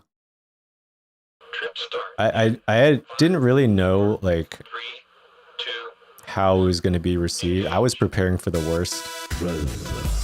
Like I had this idea in the back of my mind to make a video like that for at least a month. Baby, you got it. It's been like at least a month where I was like kind of brainstorming like that video idea. Just like yap about that topic.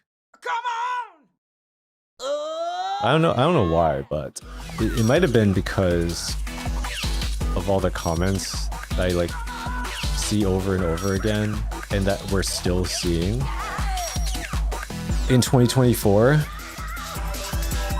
But it's like for people like us who are familiar with the game, like we know what it's about, but to like the normal everyday person, no one's gonna know anything about it. Return to shuttle. Original trip machine. Return to shuttle.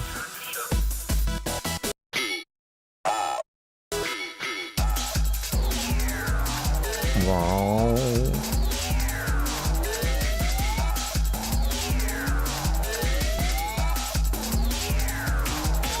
Return to shuttle.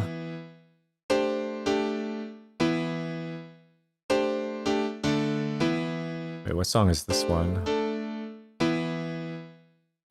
Is this also Trip Machine? Oh, that section.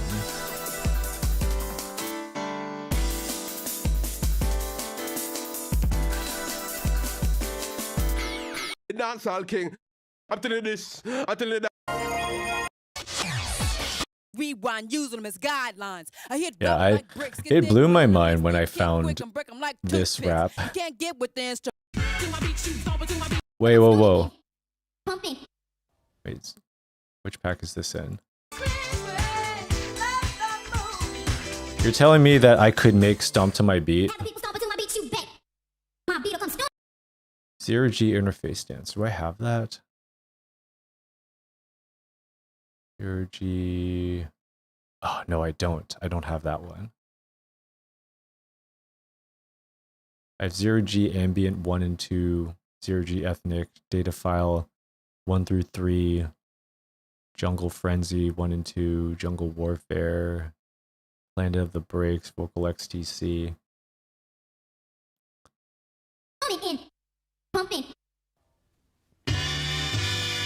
Gotta turn in. Well, have a good night back, and thanks for hanging out. Thanks for joining. And I could make a stomp to my beat at home.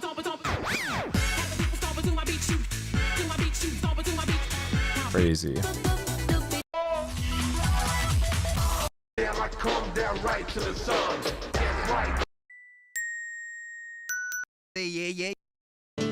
I learned a lot about the classic DDR songs today.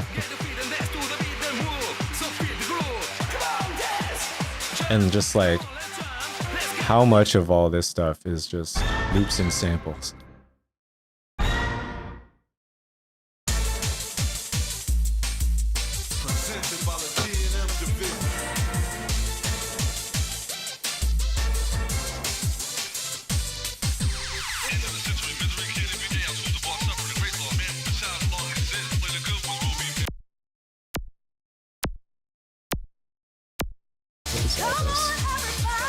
Oh wow, we get to see how Dynamite Rave is made.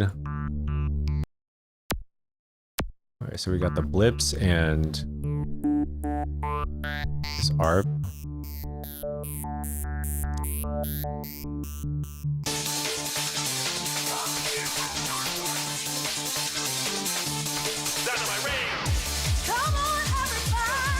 You can like barely hear the ARP though. Like, it's kind of insane how they were able to identify that ARP because you can't even hear it. Be down, H Buns, what's up? Hello, hello, welcome. How long have you been playing DDR, and what was the first mix you remember playing? So I did answer this question earlier, but I'll answer for you too. It's Max 2 home version was the first mix I remember playing. My friend from high school brought me to his place and was like, "Hey, want to play this new game that I got?" And it was DDR, and I remember playing specifically Max 2 home because I think at that time I remember playing that song by Dirty Vegas. But I don't know if that's the first song I've ever played. I just remember that video. But yeah, that was the first mix I ever played on was Max 2, the home version. Arcade, though, was probably Extreme, because the only arcade machine that we even knew about was from, was in like a mall nearby, and it was a DDR Extreme. But I've been playing DDR since 2003. So that would make it about 21 years. The years I've been playing DDR can legally order alcohol in the US. That's how long I've been playing.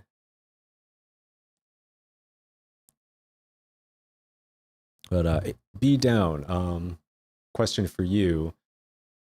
What is the first DDR video that you remember ever seeing? Was there ever like an iconic DDR video that you've watched that maybe got you into the game, or you've gotten to the game before and that was like the first like mind-blowing video that you've seen? So we're kind of just like, we're going through some like old videos earlier, like the Digital Life Legend Road kind of relay, and the JSB video, Max 300 by Yasu, Max Unlimited AAA. Like those were some like really early pre-YouTube iconic videos that we're going down a little memory lane. Which, speaking of, if you ever want to learn about DDR history, well, this is more like specifically like the New York scene, but it does involve like the West Coast a little bit. But if you've ever seen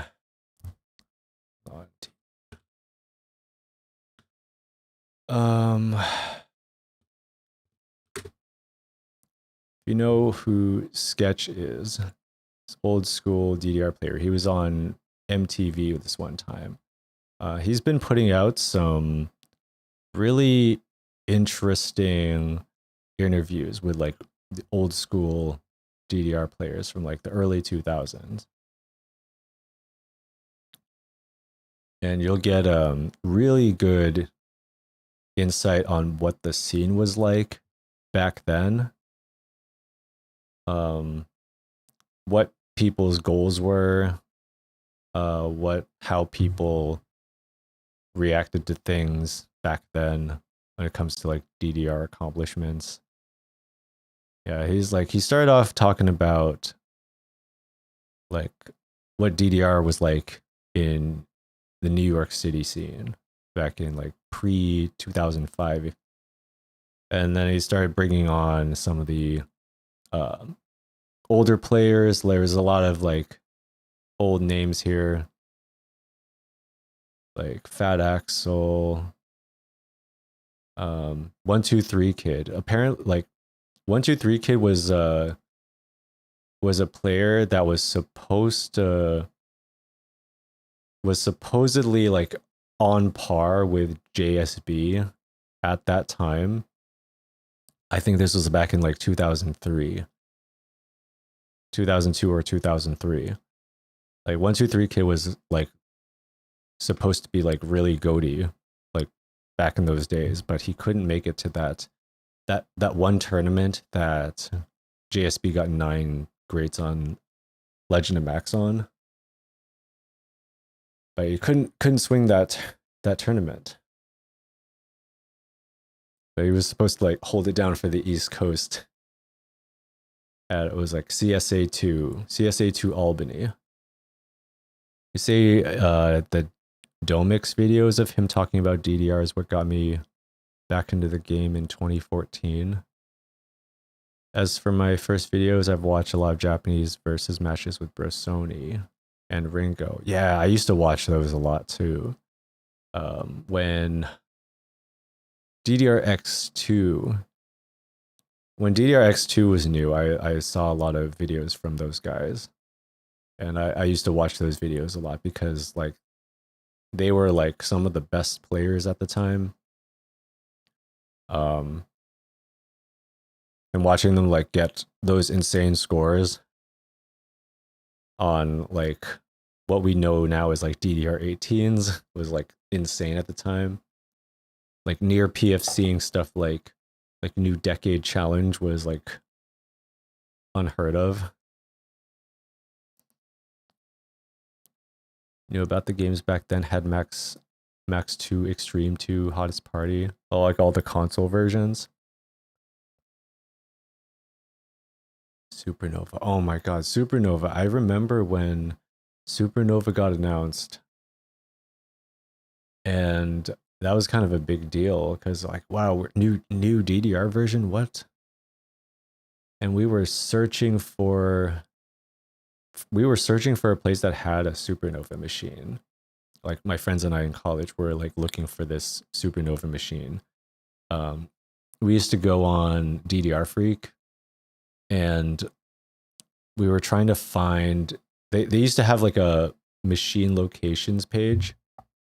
They would update it every so often, and there was one place that had Supernova, and all of us were like 19 or 20 at the time. And we were like trying to get into this bar, like this bar or pub place that had the DDR Supernova, and some of us couldn't go inside because we weren't 21 yet. So we had to like try a different day, like during the daytime when they weren't checking cards. just so we could like go in to play Supernova 1. And we used to also go to back when there was a Toys R Us in New York Times Square. They had 2 DDR Supernova machines. They were asked to play on. Like the pads sucked, but it was a lot of fun to like go there and just like play a game or two, and there would be like huge crowds watching. Because it was insane how many people were around. Because it was New York. It was New York Times Square, like one of the busiest places in the country. Like right there. You like have so many people watching you play.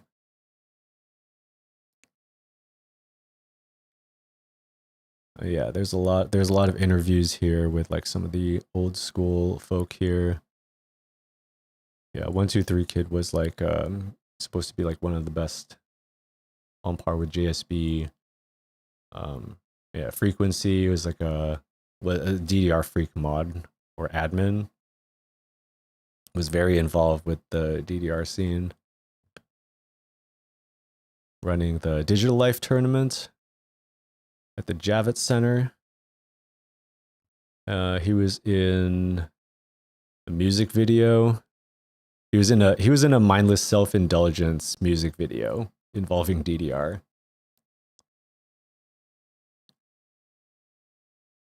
And there was that other DDR music video to one of Voya's songs, like one of his earlier tracks.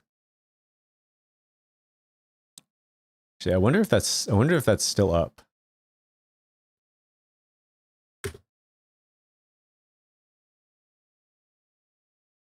Is this the video? Is this the full video?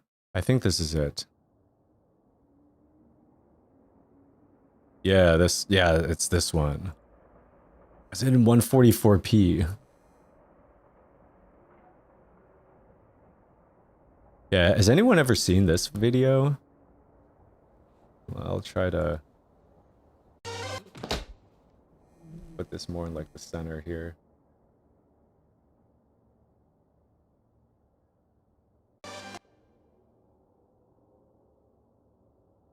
So this was made around like the X3 era, so like around 2011, 2012. Didn't even know there were DDR music videos. Yeah, there was I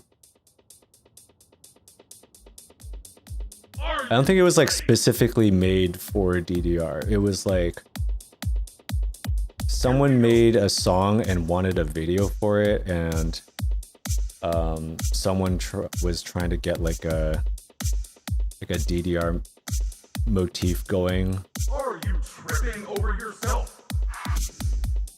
Like there's a more detailed story about like how this got made. Come on, you can do better. But I think they tapped Frequency for like some advice or direction on this video, and he said, please don't make DDR look embarrassing like a lot of other media has done. And I think for this video they did a pretty good job with it. It's kind of like a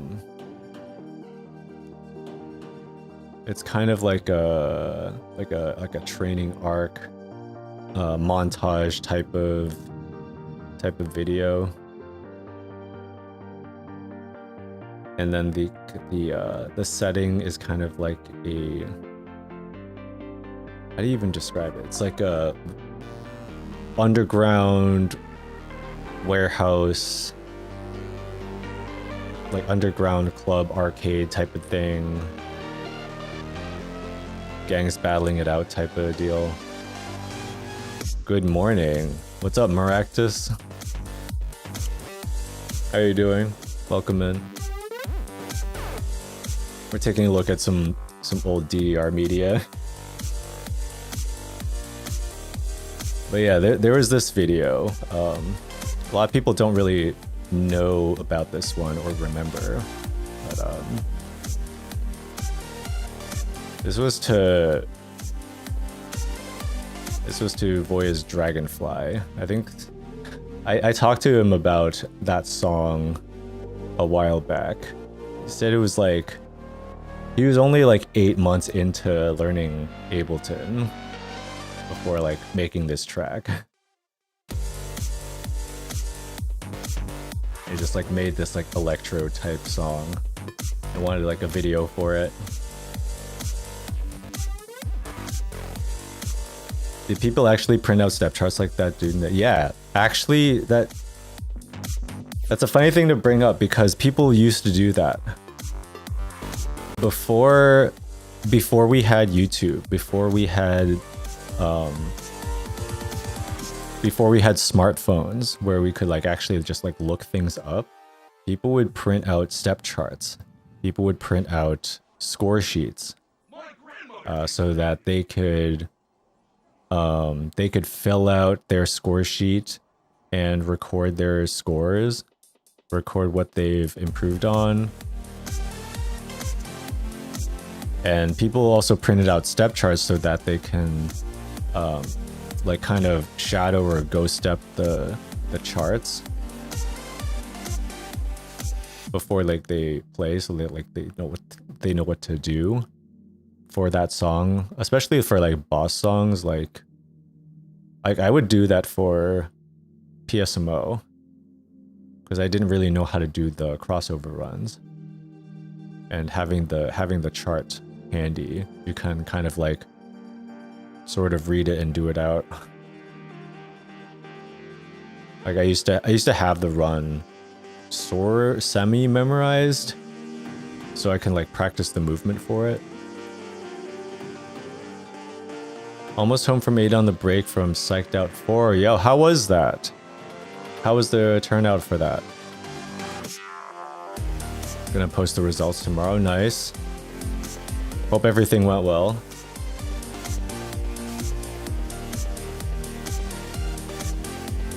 Yeah, so in this video, in the one of Sketch's interviews, the main character for this video, his name is Jim. I think they said his name was Jimin. I guess he was like also an old school New York player.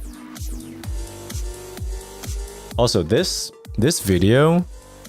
Oh, yo, there's error back there. There's error back there. The guy in the afro. I know that guy. But this whole set was filmed in Chinatown Fair. The X3 versus second mix machine that they are playing on, that used to be at Chinatown Fair. You got 18 to 20 people. Oh, that's pretty cool. That's pretty good turnout.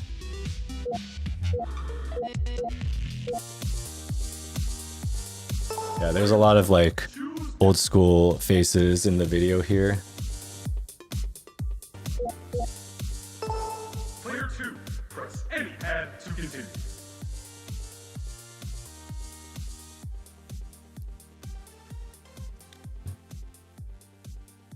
Oh yeah, and this the way this video ends. Player 2, press any ad to continue.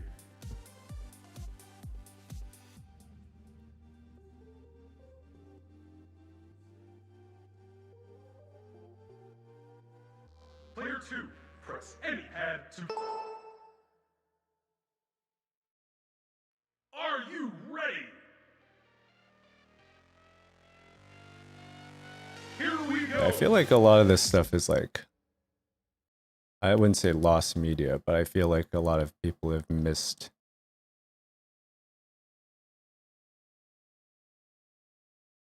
this era.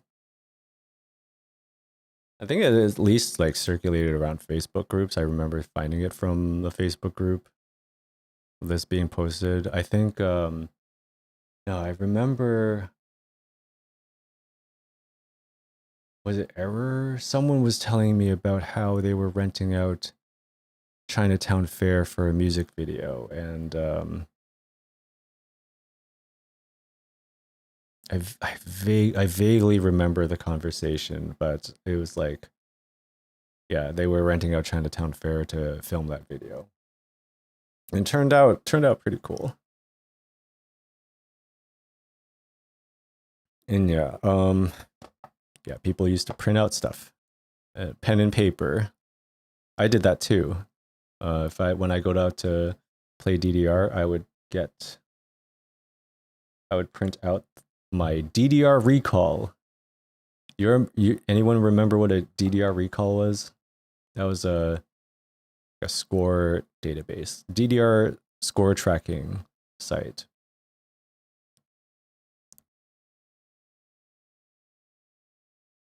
Got me thinking as how big my area scene was. I genuinely don't know. From Chicago, so there's a decent scene here. Now I'm curious to know the history there. Ooh, Chicago Midwest scene would be interesting to know about. There was a few old school players I remember from the Midwest.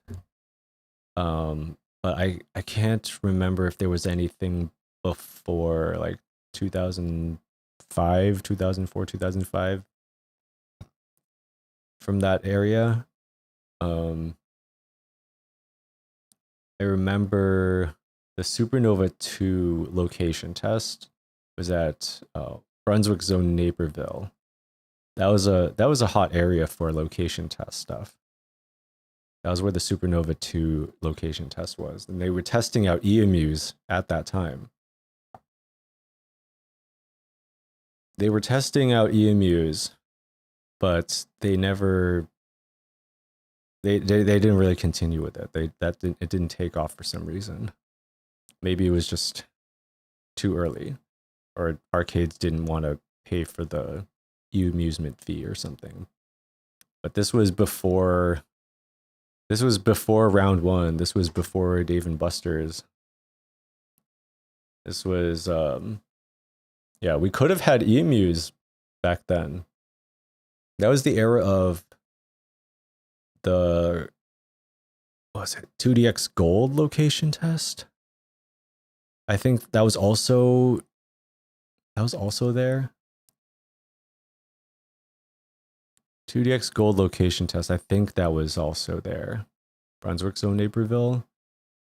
But I know for sure Supernova 2 was there. I think X2 was there was like a really early location test version in New Jersey. And there was a DDR-X location test. I don't remember where, but I think around the same time they were location testing DDR-X and U-Beat. U-Beat was going to be under a different name. I think it was U-Beat without the J. That was going to be the name of it. They had a location test for that. But we never got official U-Beat, unfortunately. So we don't see that at round one. But DDR-X, they had an actual location test for that. But after the location test, a lot of us saw the features and charts and we're like, whoa, this is going to be like huge. Because we get stuff like darkest filter and we get 4X. We didn't have 4X at that time. And then when it came out, it felt like a bait and switch because that's when we got the raw thrills cabs. We got shafted hard in the States. Because they were location testing the Japanese cab, the one with the light spires. But what we got instead were like the really shitty, unplayable raw thrills cabinets. And that's like like X and X2 in the States really killed the DDR scene. Because we like, it was unplayable.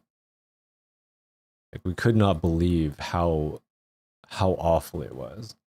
You want to know about the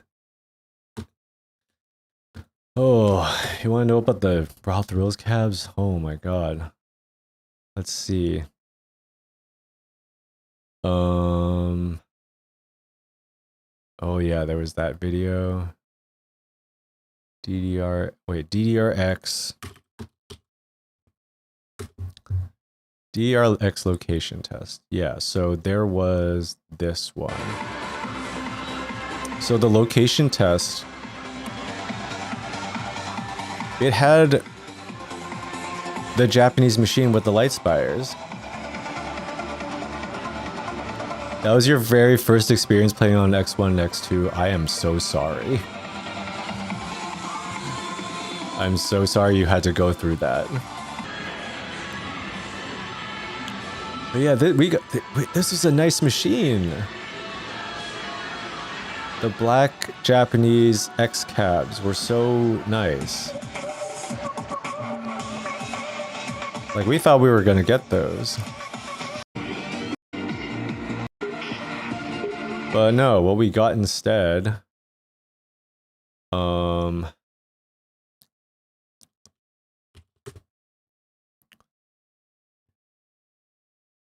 we get a machine that isn't...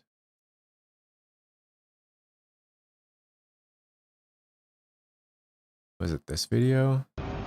Yeah, we got this machine instead. So this machine looks very different. Very different from what we saw just a moment ago. No light spires.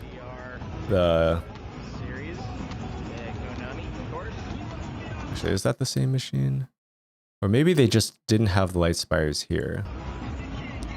Admittedly, I'm not a terribly good... Hold on a second. Oh wait, no, that's just the Japanese cab without the light spires. So I think we want this one. Hey, it's DDR Dave. Hi, Dave. Hi, I'm DDR Dave. You might know me as DDR Dave. Piece construction allows for lots of pad errors, bets and rocks. Magnet here, you know. Yeah, this definitely looks, you know, very different. We're gonna put 4 tokens in. 4 tokens I'll never ever get back. So the thing about this cab was, besides the really awful input lag and like there's a lot of bugs in it too. The pads were like unplayable. They were not sensitive. They were like made of wood. Different type of sensors. They just like barely worked. The metal sheets, there's like a huge like one-piece metal sheet that goes over the pad, so it's like impossible to do any pad maintenance without like opening up the entire thing. So if you wanted to replace the sensors, you have to open up the entire pad, the entire sheet. Let's see what that fantastic score was. Wow. Yeah, like this machine was just like awful. Dog awful.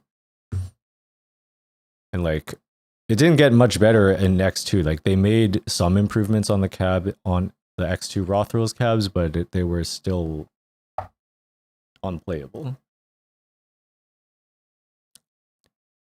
You went from that as your first cab experience to a white cab a year later. Not much better. I think it's like, depends on what white cab, I guess. Going from a Raw Thrills to Japanese white cab, like the Ace cab, the DDR Ace cabs that we got, like huge. It was huge. Like those machines just worked. They were really nice. the machines later though, I think it was the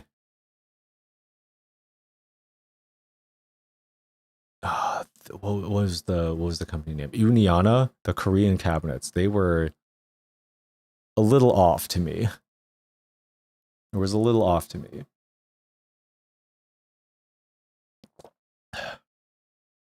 There's an anime convention cab running DDR 2013. What? DDR 2013? Oh my god. I feel like that was like such a short era.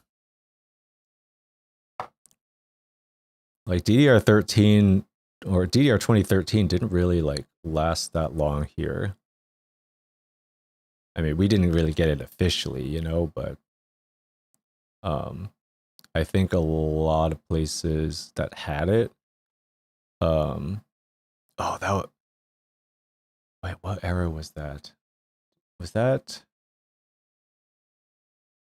I think a lot of I think we moved over to 2014 like pretty quickly.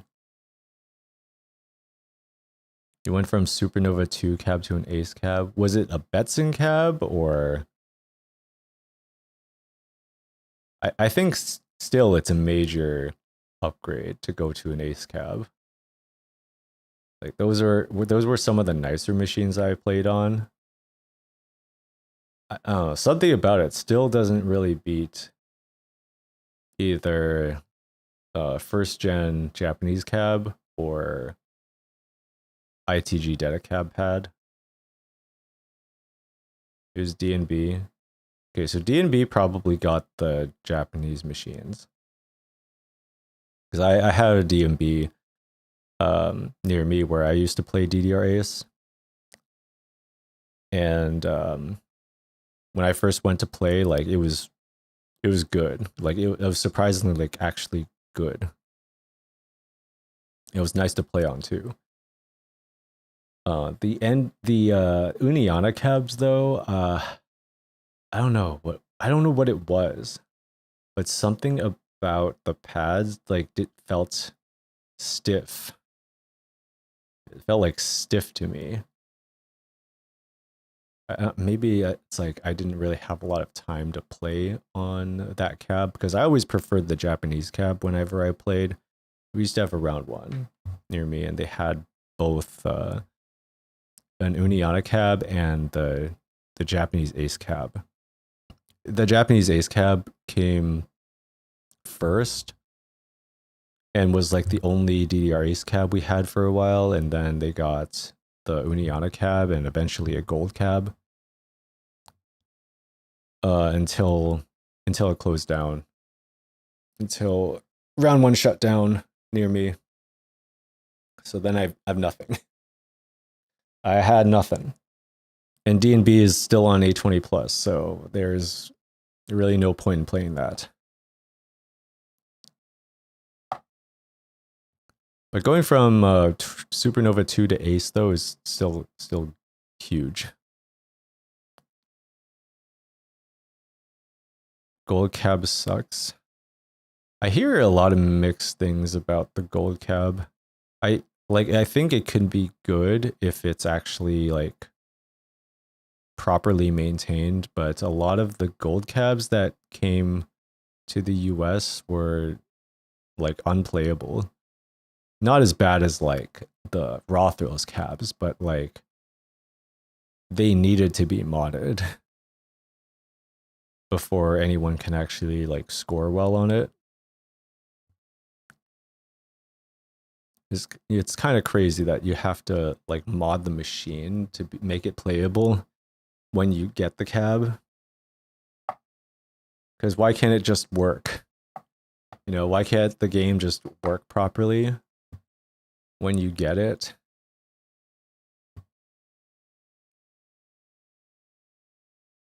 Like, is that so much to ask for just for a game to work?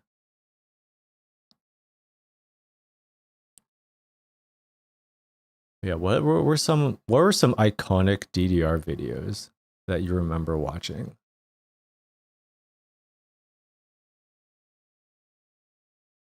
Actually, who is playing this video? This is Adam Pratt at ASI 2000.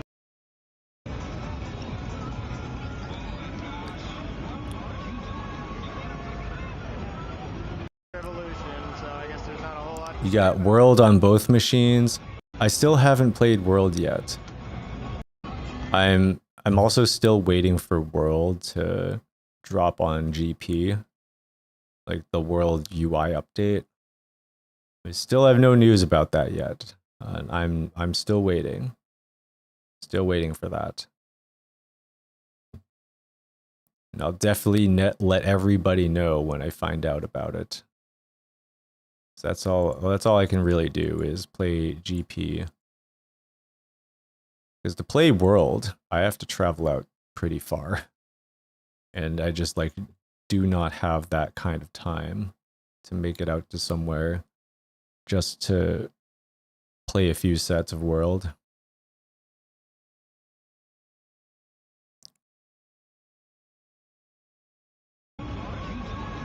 Yeah, what are some iconic videos that you've seen?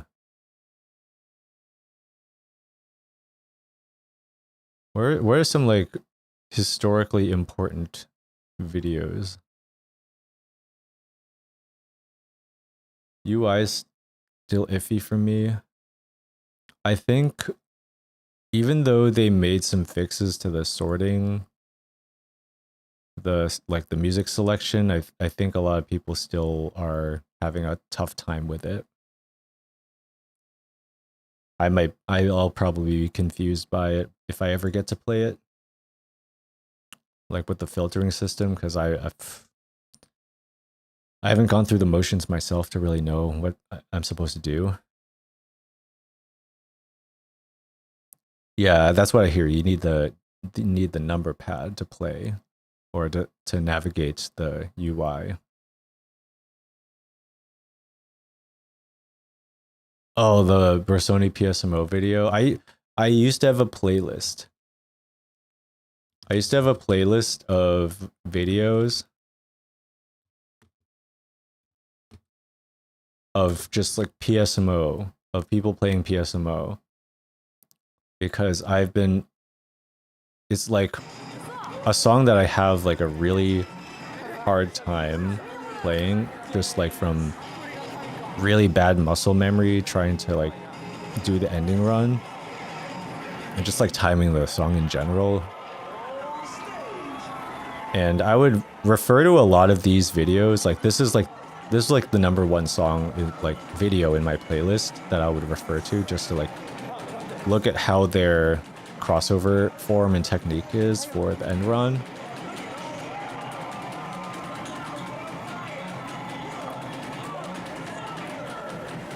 Like I would usually just like skip to around down here. This is the part I would have trouble with. And I would like watch how their steps look.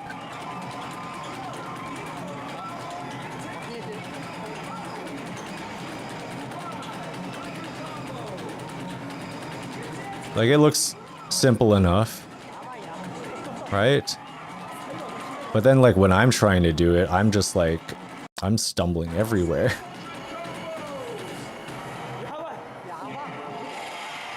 Like I can't full combo this song half the time.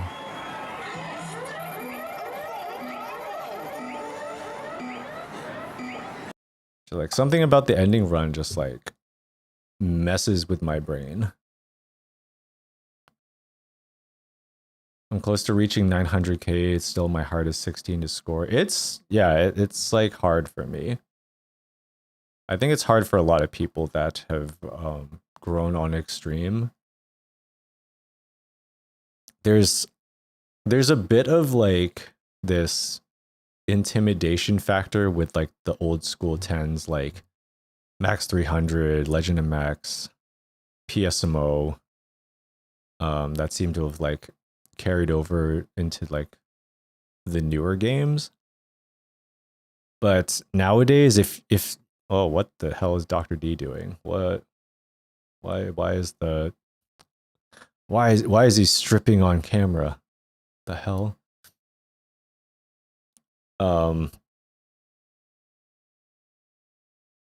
what was I saying? Yeah, so there's like this inherent fear factor with the 10s, old school 10s. Now they're like 15s and 16s.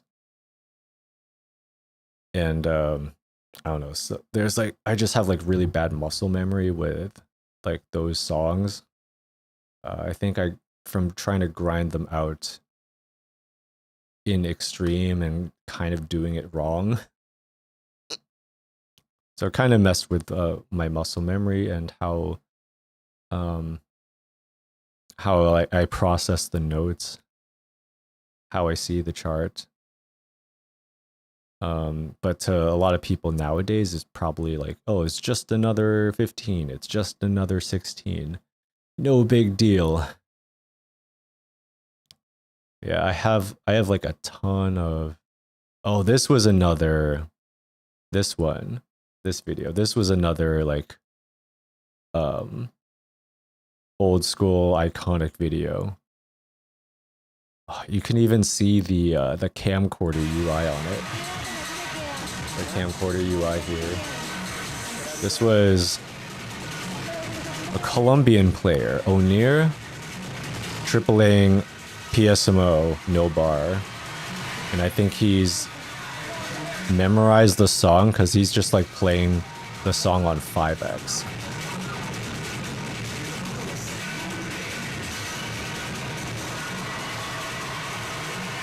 Like, a lot of the old school players will probably remember this video. Because there were a decent amount of, like, really good South American players. Like, really crazy good South American players. And people were, like, asking for videos of them playing because they couldn't believe that anyone would AAA 10s. So they were trying to get, like, video proof that they could actually do this.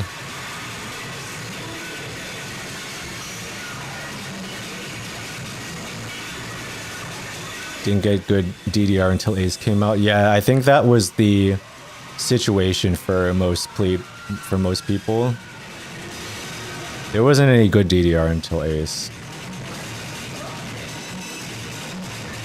Like, the time between...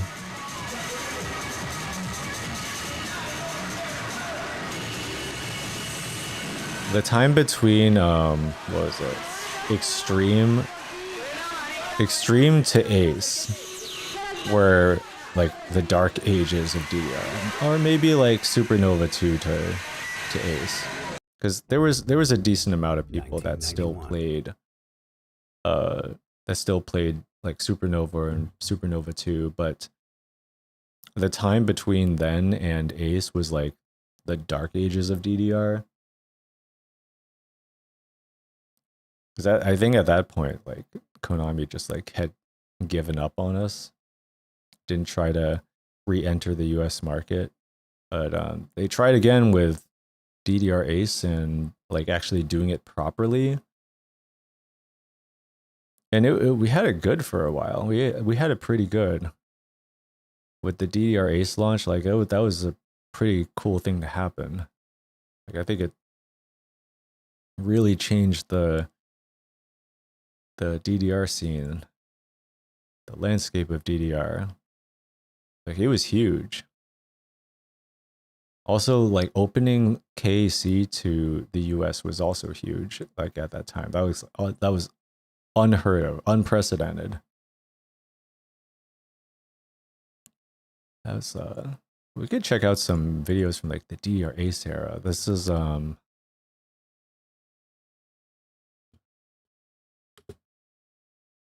think there was this one video of Spencer playing PSMO that I used to refer to a lot. Yeah, I think it was this one. Where he gets 6 perfects on PSMO on DDR Ace. I used to watch this one a lot just to look at his crossover form. But like go down to like this section.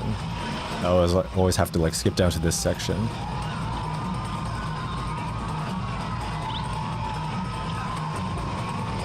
I guess the form is just like so clean and crispy. And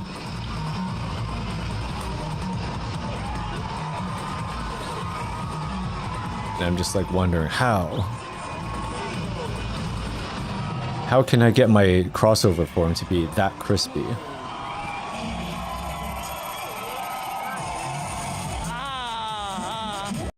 Like I could have been practicing this stuff. What is it, like 8 years ago? It's 8 years since DDR Ace came out, 2016. Can you believe that? DDR Ace was 8 years ago. What the fuck? That's crazy. How did DDR Ace come out 8 years ago? Where's some of the other iconic videos? Actually, what happens if you just look up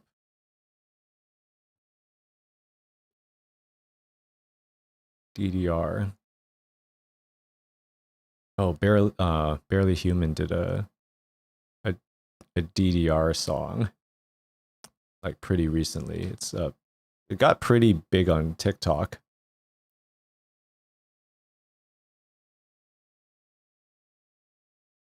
You look up DDR and you get Dance Rush. 10 million views? What the hell? Oh my god, there's Moist Critical and Emiru. This is what you get when you just look up DDR. End of this. Why is end of the century like? Why is that the second? Why is that the second result? Why do so many people love end of the century? Because I have a TikTok video of me just like playing end of the century, and I've been still seeing like the occasional like new comments, and I'm like, people are still like finding this one. Why do people like end of the century so much? And then Suguru. A lot of people asked me to play Suguru when I was streaming on TikTok. Started to legitimately play DDR when I found out about round 1 in 2019, which was coincidentally when my store was getting gold caps. Yeah, the gold caps were starting to come around that time. Yeah, like it may have been a coincidence, but around like peak COVID time was when my round 1 closed and shut down, and then they like destroyed the mall that it was in, which was sad and unfortunate. Right before A20, I switched to Pump It Up because DNB would fix the DDR cab. Day one was great, didn't compete since it was DDR. Oh. Singles are soon. Oh, is this for Midsummer Journey or wait, what was the term? I should know this. Was it Midsummer Melody? Oh, I have the page up here. Midsummer Melody, which is happening this weekend. Michigan Dance Game Adventure. This is at the round 1 in Michigan. Yeah, Midsummer Melody. Yeah, did they ever get the stream running? Because I saw that Rana got a B-Sod on the stream PC. End of the century was like my go-to training on doubles. Welcome, Mariella. Hello. Soon as in like 9 hours. Oh, you gotta get ready. You have to get up early.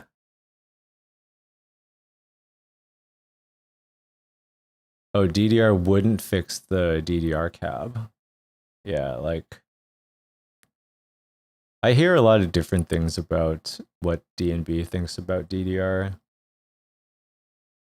I've heard that DNB didn't want to pay for the e-amusement costs because I think they went up. But then like another rumor I heard was that DNB staff didn't like the DDR players because they treated it like a gym rather than an arcade.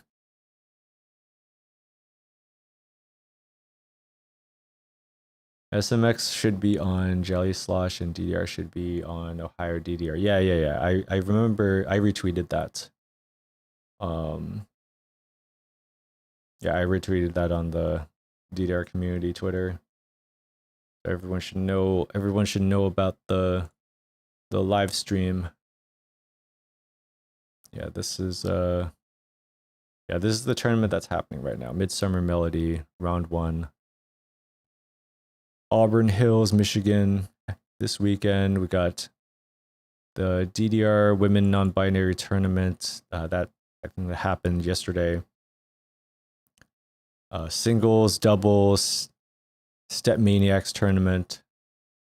They're playing Pump It Up Phoenix, and they got a Beat Mania 2DX tournament. And I think they're playing on Epolis, but speaking of 2DX, I don't know how many people know about 2DX, but a new version got announced, and it is I'll basically say it's 2DX Empress 2. Yeah, Pinky Crush. Yeah, 2DX Pinky Crush. Make 2DX cunty again.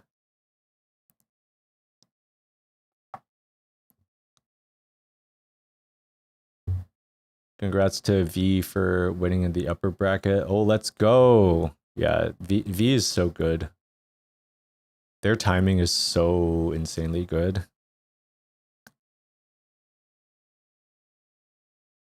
Yeah, we treat DDR like a sport at the arcade. It's kind of I can get why it's like a little weird, you know?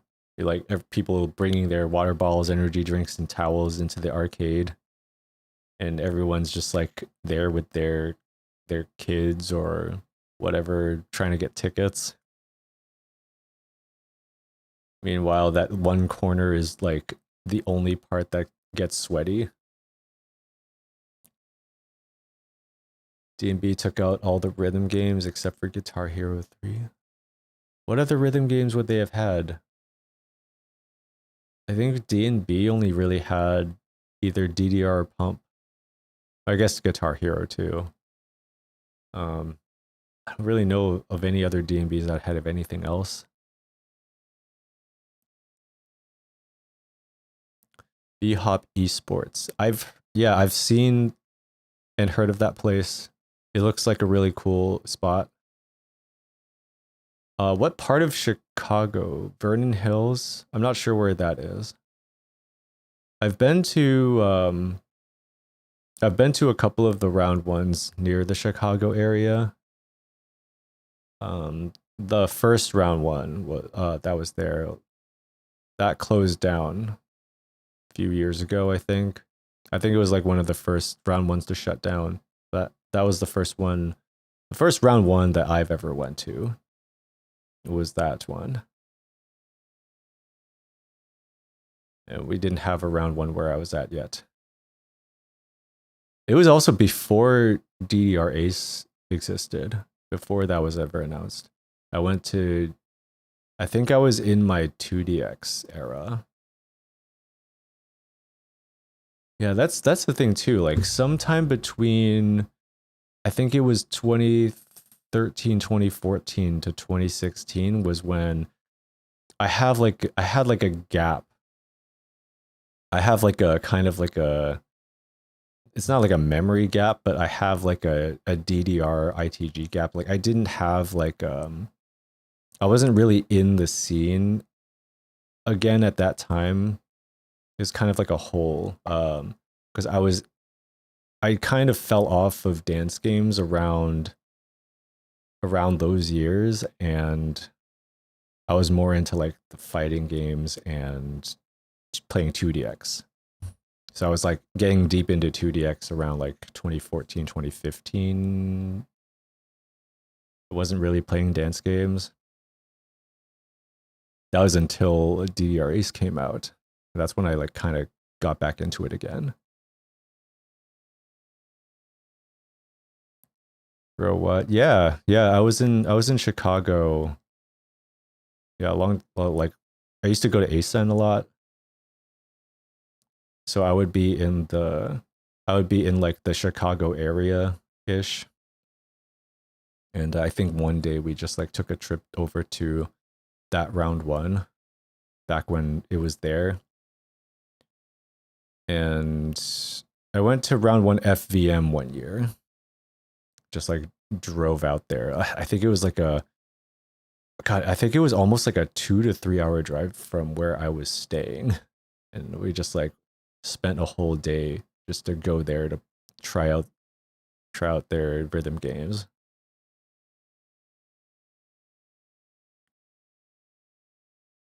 Citadel Esports. Oh, still talking with realtors. DDR Pump and Rush? Like Dance Rush? Wait, your D&B had Dance Rush? Yeah, I've been seeing some of the like Statmania scores that V has been putting out, and yeah, she's killing it. She's like close to getting quints now, or getting quints now. SDWs. Borderline Wisconsin, so it's technically not part of the city. Oh, Wisconsin. I don't know have I ever been to Wisconsin? I don't know if I've ever have. Yeah, she's killing it.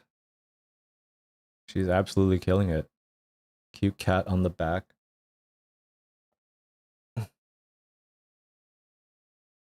Yeah, she's snoozing. She's sleeping. Nana cat, she's sleeping.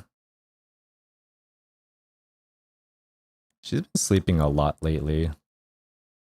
She used to be a little more active, but I think because of her old age, she's just chilling now.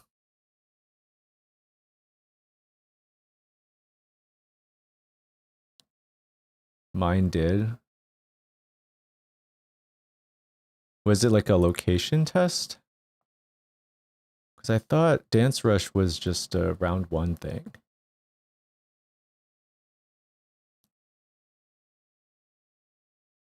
Black Emperor ESP. What is that? Wait, what is that chart like? Black Emperor? I think I've only ever played the challenge.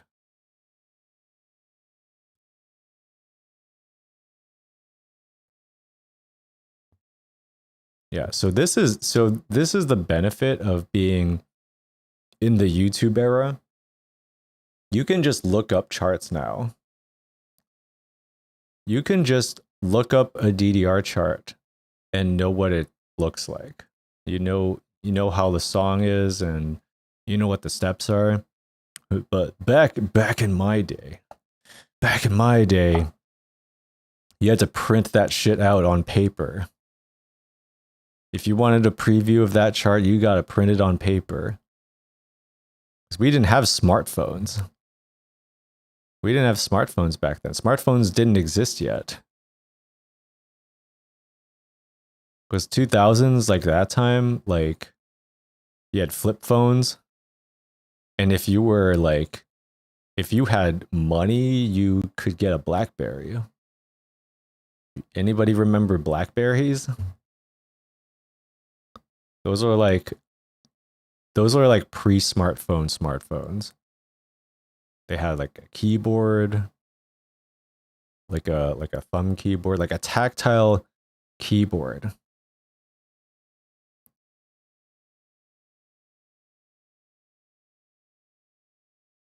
You're more of a Voltex player, so I remember it more. Yeah, I've never really played much Voltex.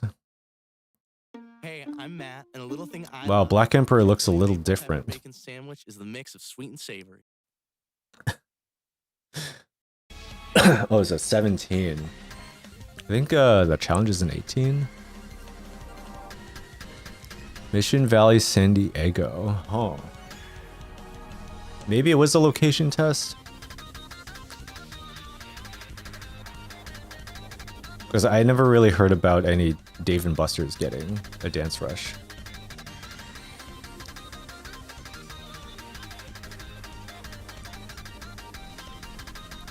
Well, this doesn't look too bad. I'll say that and then it'll get to like the slowdown part. There's a lot of like turns and gallops here.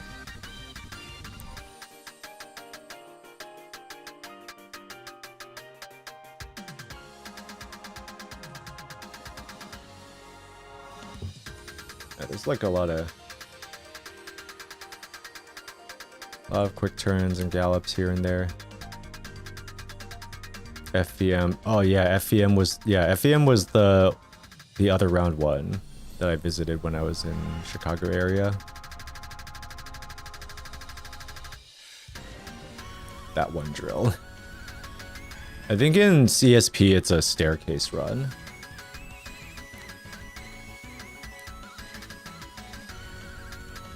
Third Mix was only a year old when I quit playing, so yeah, I remember the BlackBerry. Oh my god. The only reason I even like had a BlackBerry one year was because I had it for work, and that was like their main like mobile device.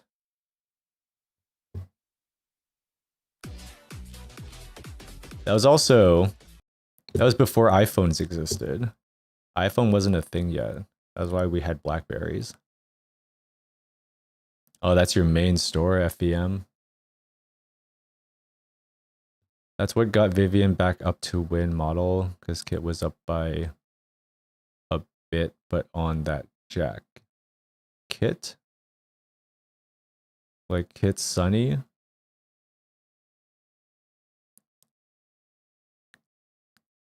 Evie got 2p. Ooh. Ooh, sheesh. I think that drill would be kind of RNG for me. That drill is gonna depend on like how I'm feeling that day. Because sometimes I can do drills and some days I just like eat shit. It's very dependent on like how warmed up I am, how my legs are feeling, how I'm positioned. Yeah, because like some days I can do drills and some days I just like cannot do them at all. Oh yeah, Kit Sunny. There must have been some crazy matches. Do they have the VODs up? Which is Ohio DDR? Do they have the VODs up? Yeah, I didn't get to watch any of it today. Doubles? Is this just doubles? Yeah, it looks like. Oh, that's pretty cool. They have two cabs and they can just like start them at the same time. Continue to appear on screen. Those can be jarring.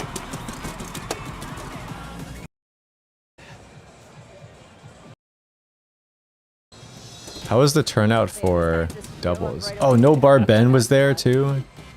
No Bar Ben's doing doubles. Oh yeah, thank you. Yeah, I'm looking at Midsummer Medley. Well, hello House stream. This is Kimalaka here on I imagine it was probably a... Got a photo with NBB. If you have it set to EX. Yeah, there's VV. Let's get up to We're about halfway through. Like I said, this song's Rana, almost 2:15 long. Malkier, And Jaden comes. VV. We got... Wait, where is VV and Kitsune? Yeah, let's play Line there, so. I have to.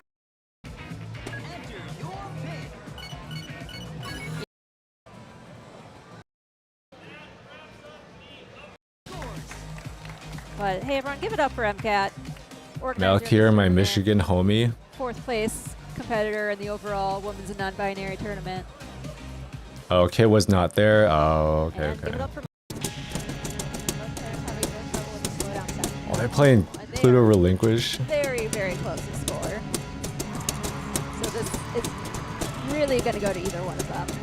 And it's all going to come down to this song. So right now I'm watching Midsummer Medley, VV versus Rana.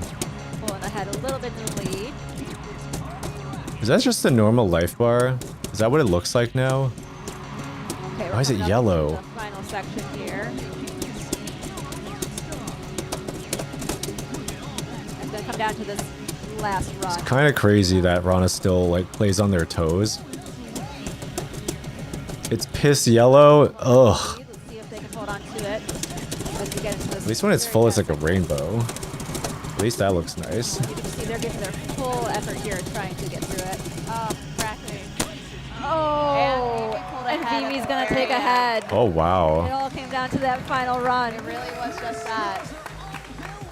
Oh, I think if very Rana good. could do out that run, they would have been able to take that song. Yeah, that was an incredible Like round. that's not that huge of a gap. Like, that is insane I to can't me. even imagine. Yeah, Renalis holding on to that very last stream, which was Only seeing flare gauge from most people so now. that means Yeah, like I think first place. I would feel like most And people Renalis like takes when they're second place. doing like regular play, they're gonna do That was the all flare right gauge there. to like get was that. so good. It's not like a lamp, but like get that. They get a special know. like status I on can't believe we the ended with 3 on That's the crazy. song jacket. We played a lot more upward. Pretty long. Like, I wonder if you can see the song selection They were on the here. 18 for this. Yeah, you might see like They were on the 18 for this. This is the 7th straight. stuff in the background. You have more Baby. experience with... This is the 7th straight. Rank 18 up, in a row basically. for Renalis. Is it really 7 in a row? Did you try playing World? I don't have access near me. I would if I could. Yeah, to rank up. Coming into the ending of the song where it says. I do want the UI change to come to GP because I need that this. Renalis. I need this constant. Here, but not by I much. need it. Coming into the ending of the song where it says fastest.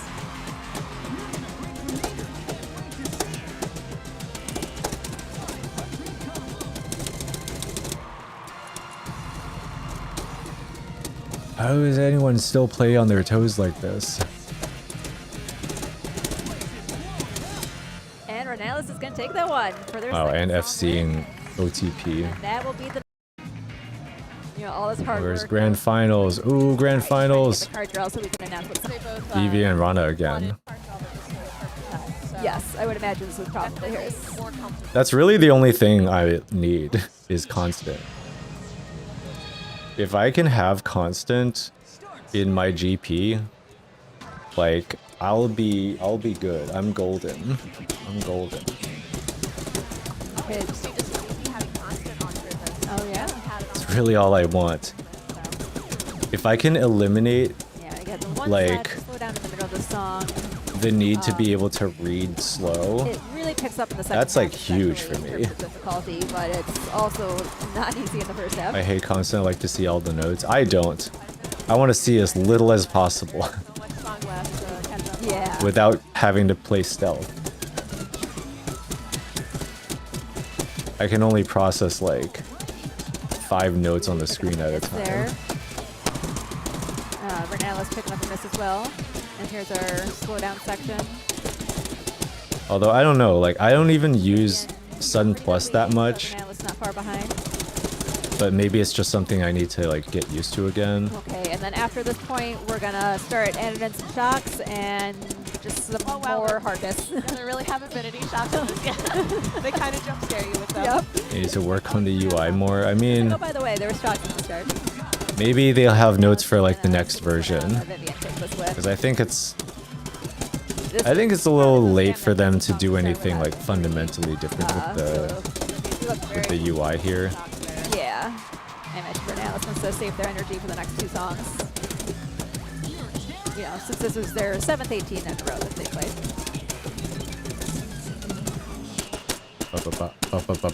Alright, VP's gonna take the win on that one.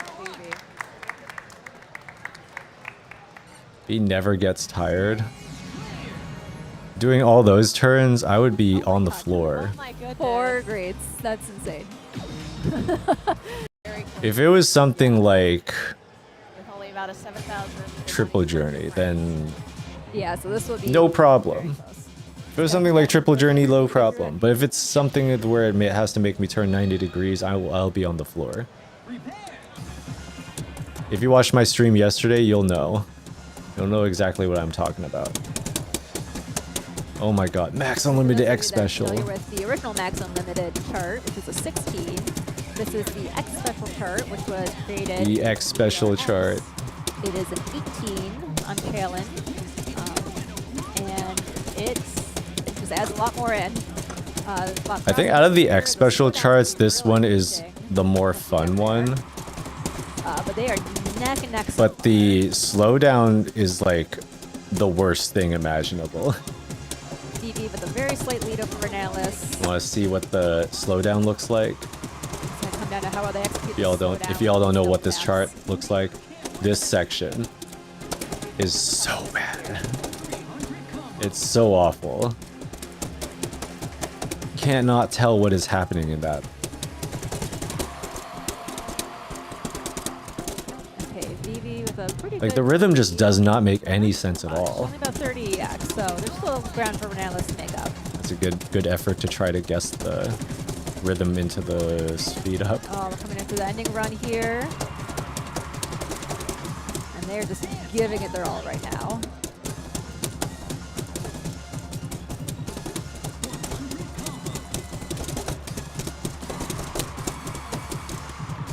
Renalis picking up a couple misses.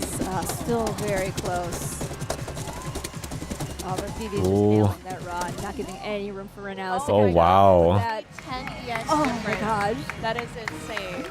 That is pretty close match. 10x difference 10 EX. made that song. But that's going to be tournament coming up. Is that 2-0? Very good players.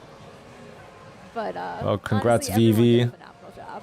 I'm very happy that round 1 was accommodating. Yeah, that's crazy. Have this tournament And we're here. gonna get It's always so the main tournament matches tomorrow. If you don't know what this, is, this is very excited to be like, a tournament at round 1. Tournament's called Midsummer Melody. Yeah, it's really great having round 1 on Michigan round 1. There's gonna be Pump It Up, literally Step Maniacs, So everyone DDR that World, plays at round 1 and Beat or Mania. any other venue, Beat Mania 2DX. thank your round 1 max or your other So arcade the max the and main staff, matches will be because tomorrow. They are what make this happen for us. And without them, we And would not have they'll be streaming on this channel. very early on. They'll be streaming on is it Ohio DDR, and I think they're doing a secondary stream on Renatalis's channel. Hey, Kids won't be kids forever. shut up. Oh, this is for doubles. I think this is doubles. Well, I don't want to sit through an ad, so yeah, insane energy. All right. Did anyone have any like questions for me or want to know anything in particular? maybe what's going on. What's going on for like streams, DDR in general.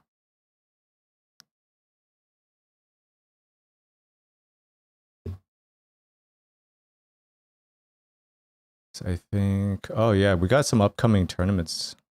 Beast in the East, who's going to that? Who's gonna go to Beast in the East? I know some people are preparing to go to that. They're gonna be doing tournaments for DDR, ITG, Step Maniacs, and Pump It Up Phoenix. Pre-game rituals. Yeah, I could walk through my pre-game ritual. Only I had the funds to travel. Yeah, I've been going to so many like conventions, which I have to prepare for another one. I have Anime NYC coming up.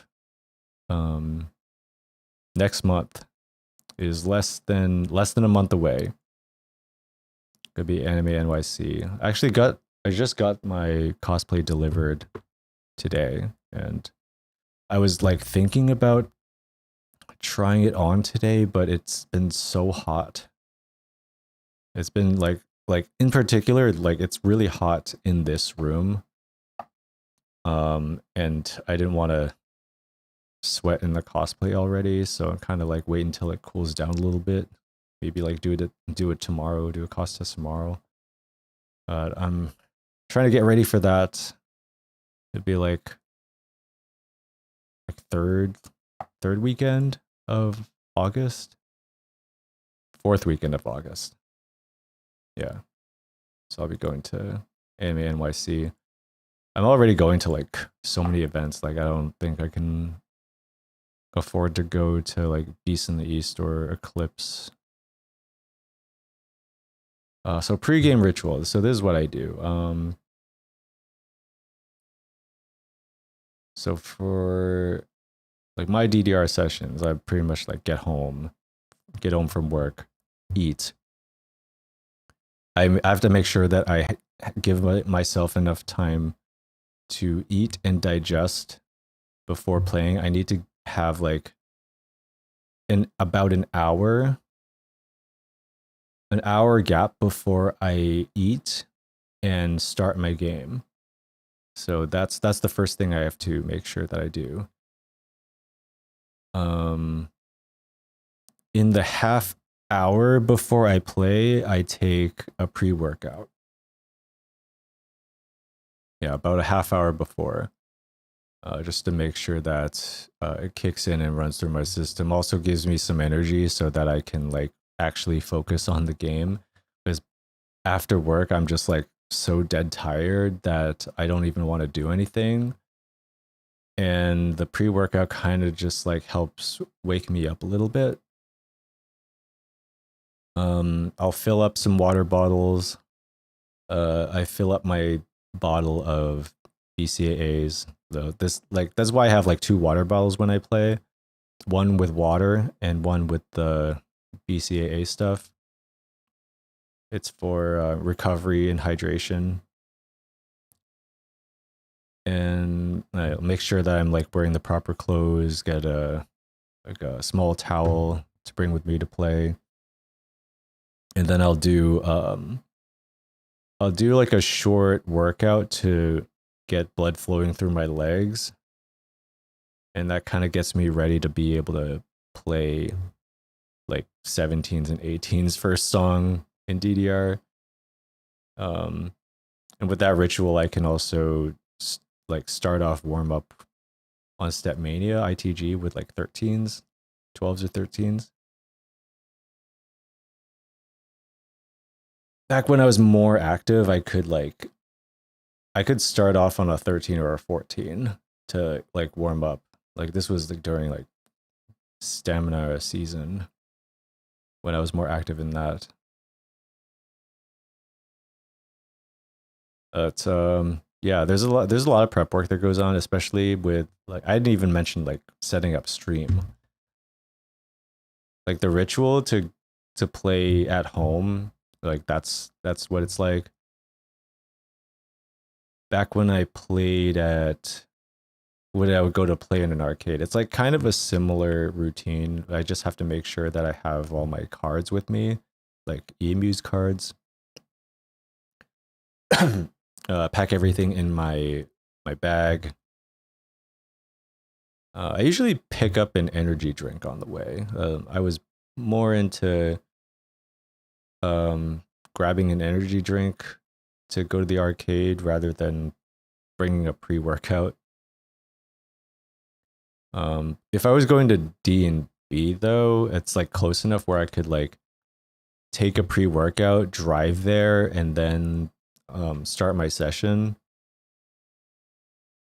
And I would just bring water. And yeah, that would be it. And I would have like my towel with me, change of shoes sometimes. It's not really that often where I have to like get a different pair of shoes. It depends on if I'm like trying new shoes and I don't want it to like walk outside in them. Budget pads, L-Tech would be my main suggestion. But I like it is still kind of pricey in a sense, like, you know, it's a few $100s, but if you want a pad that works, a pad that's made to be played at home, L-Tech is the best pad to get. Even to just like get into playing.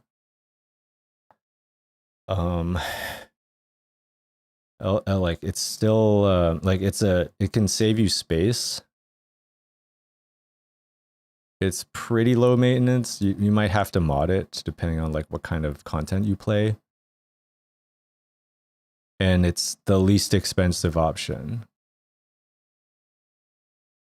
But yeah, definitely recommend the L-Tech home pad. I think I uploaded a short recently to like kind of talk about the L-Tech pad because someone had a question asking if it was worth it. Was the L-Tech dance pad worth it? Like, I would say so, but it also depends on what you're looking for.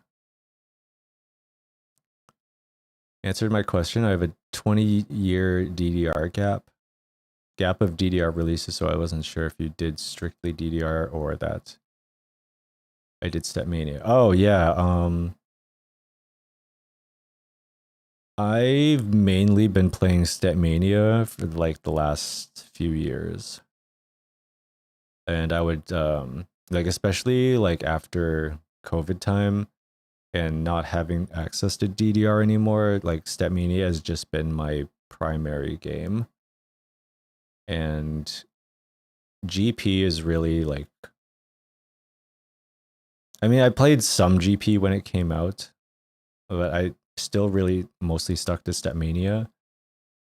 But I've been trying to get back more into DDR lately, now that there's more stuff in GP that I can play without having to like spend too much money per game or spend any money per game.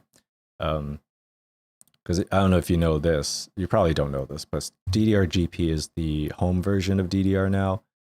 Live service type of game, so you need an internet connection, check with their servers, validate your profile and all that stuff, and buy song packs to unlock songs in the game, or you could pay like 6 tickets per game, so you can play like you're playing at the arcade, like you play a premium mode. But to buy tickets, you need to spend like real money. You need to spend money.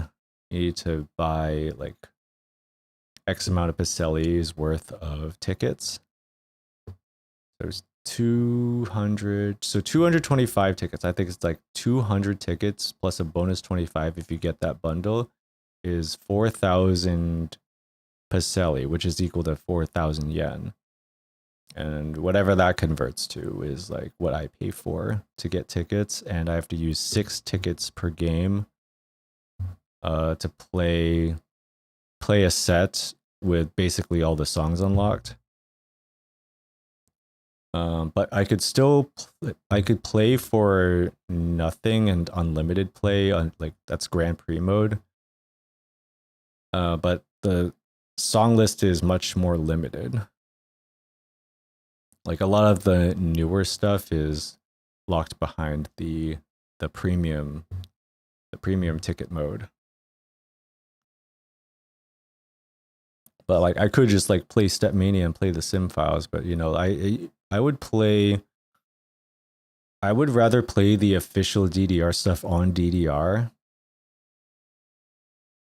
And then play like whatever the meta is in Stepmania, or like really whatever I want. You could literally play whatever you want on Stepmania, it doesn't matter. But there's the scene is a lot bigger for it now, especially with live events like ITL, which is like it's become like an annual 3-month-long tournament. It's more like it's sort of a tournament, but more of like a self-improvement kind of program, like a boot camp, if you will, for ITG Tech. And then right after it is like stamina season, like, so stamina RPG will start happening in Stepmania. There's a kind of a bit of like manual work involved in that, but there's a lot of stuff where Stepmania has been automated. Like, you can connect to Groove Stats directly with Stepmania now. So you can fill out an actual leaderboard. You can actually get your score on a leaderboard without having to go to the website and fill out the scores yourself. Like, you don't even have to use like the USB drives anymore, like old school Groove Stats. You just have to be online and you play the song and on your profile and your scores upload. And that's really cool. And the game's still getting updates and mods and all this cool stuff.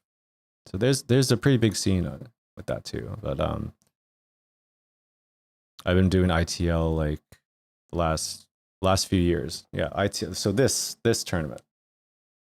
Well, the one on my shirt, ITL.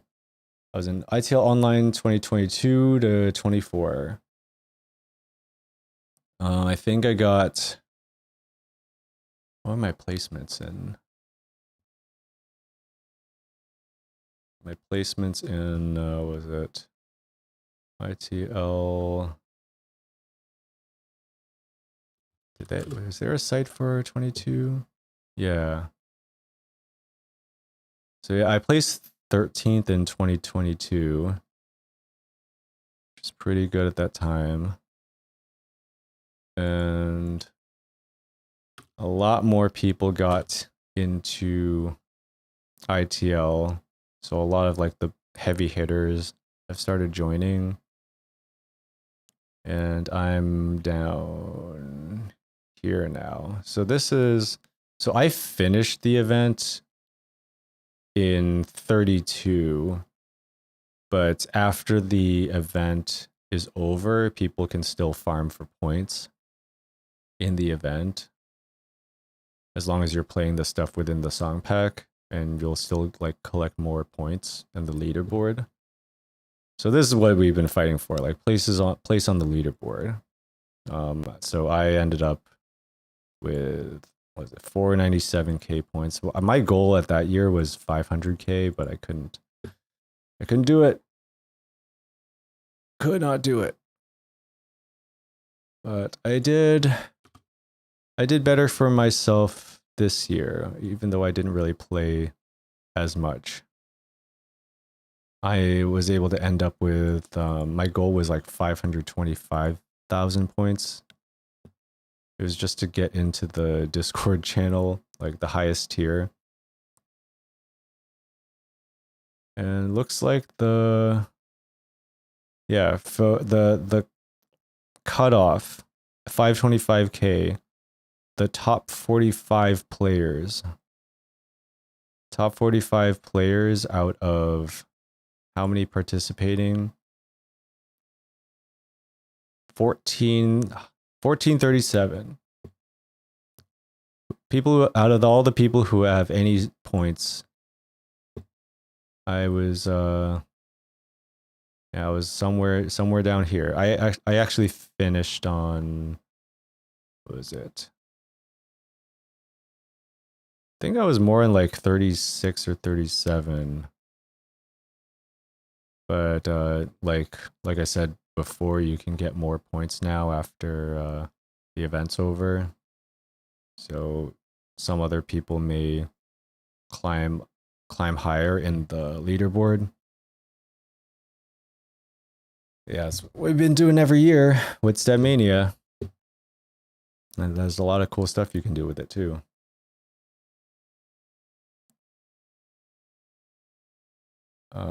There's some new developments with that too. There might be some online matching. There might be online matching soon. There was a screenshot from one of the people doing development work for ITG Mania, and there is a screenshot of some lobbies, like online lobbies. So there might be online matching features built into ITG Mania soon, which is kind of cool and exciting. All the Brew arcades are purchasing Stepmaniacs machines around here, so that's what's prevailing in the local scene. That's really interesting to hear. That's really interesting to hear that Stepmaniacs is like actually getting that kind of traction. Because I don't know, a lot for so long, like it's just what DDR dominating the dance game scene, but now we're seeing a lot more Stepmaniacs now. So I'm kind of just like watching how that all plays out. Like it could get bigger. I don't know. It's definitely more accessible. Anyone can just buy the game or like buy the hardware. And there's like a lot more public places interested in like getting the game. How to get SRPG 8 pack to play offline? I think you can just download the pack from the site.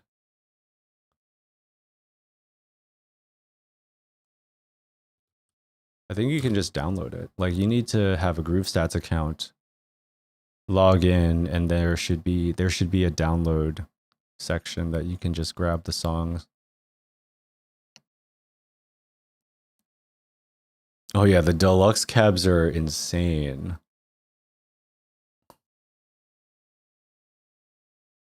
If anyone's not seen the Stepmaniacs deluxe cab, it's crazy insane. Didn't go too well. Uh-oh. Standard and deluxe. Oh, there's like a distributor video. United Distributing Company.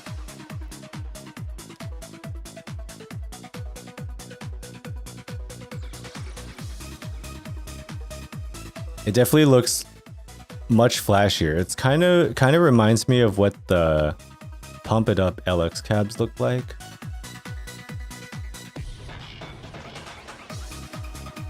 Like very, very flashy.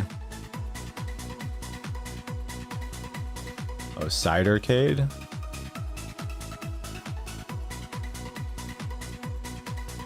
Yeah, this thing.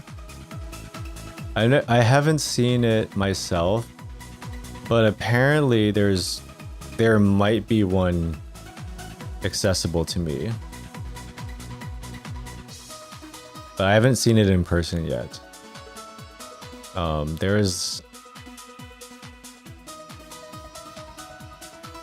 There's like a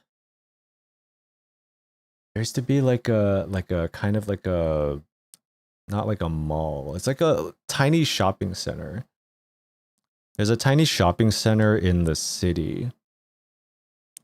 And apparently there's a Stepmaniacs cabin there. The store that it used to be in, I think, was it used to be an anime goods store. And I guess now it's like a small arcade, and it's just like a bunch of like Crane redemption games, and then there's just the Stepmaniacs machine. Like what is it doing here? Like, why is this big thing here, and why in this place?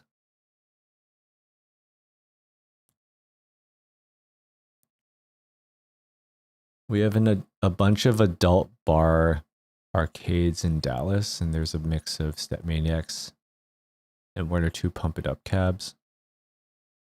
Adult barcades is, oh my god. There was like I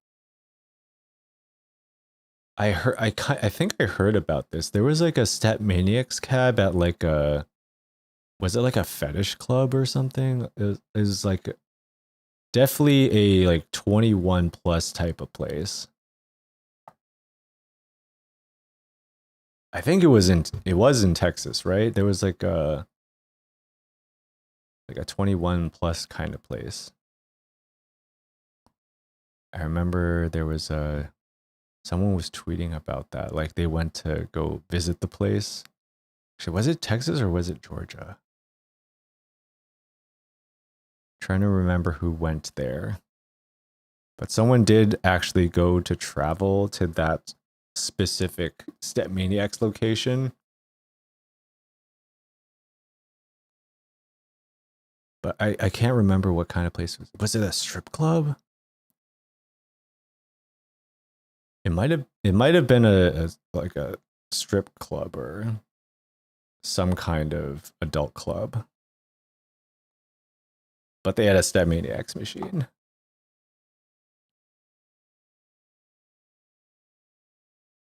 You know, that's also there's also that, like, I don't see a lot of pump cabs near me.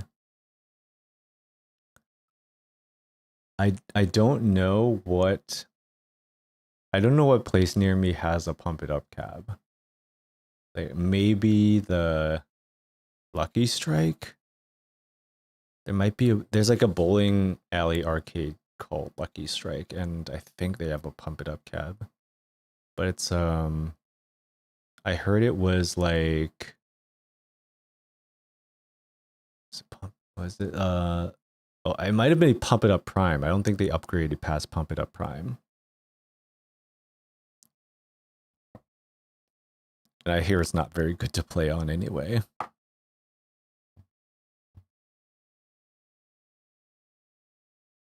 Yeah, Stepmaniacs Deluxe cab, like it looks insane. Looks crazy. Like the screen is, how big is the screen? Like it looks gigantic. It's like 40, is it 42 or like 48 inches? Crazy big. Now shipping. Yeah, there's a lot more like distributors that carry the game now, so you could order this game from multiple places and not just either Betson or directly from Konami. Yeah, so many more distributors are actually picking this game up. That's kind of cool to see. Oh wait, there's my video.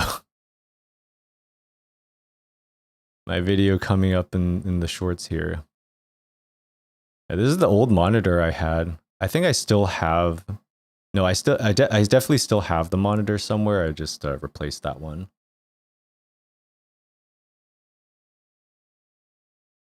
Random pump it cab at Corvette Diner. Yeah, that's the thing I miss, right? Is finding random dance game cabs at like at the most like you would not like it would be the most like random places. It's kind of like when you would see the DDR machine at Port Authority in New York. Like why would there be a DDR there? It's just a place you go to you know, wait for your bus or get dropped off. It's a bus station. Why is there a DDR machine there? Or some like pizza joints would have a DDR machine. It's like, yeah, you want to go to the pizza place, you know, grab a slice and play some DDR.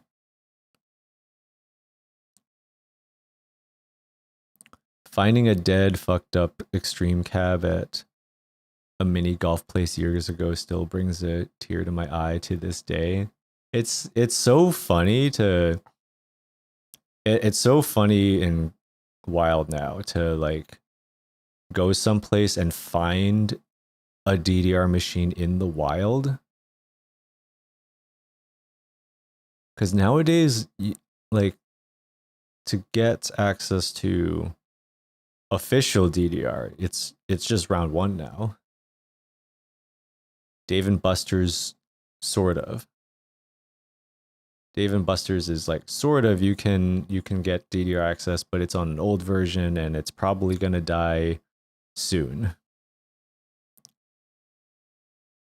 What's up, Vincent? How are you doing? Welcome. Wish more distributors have the pads only. They definitely would not.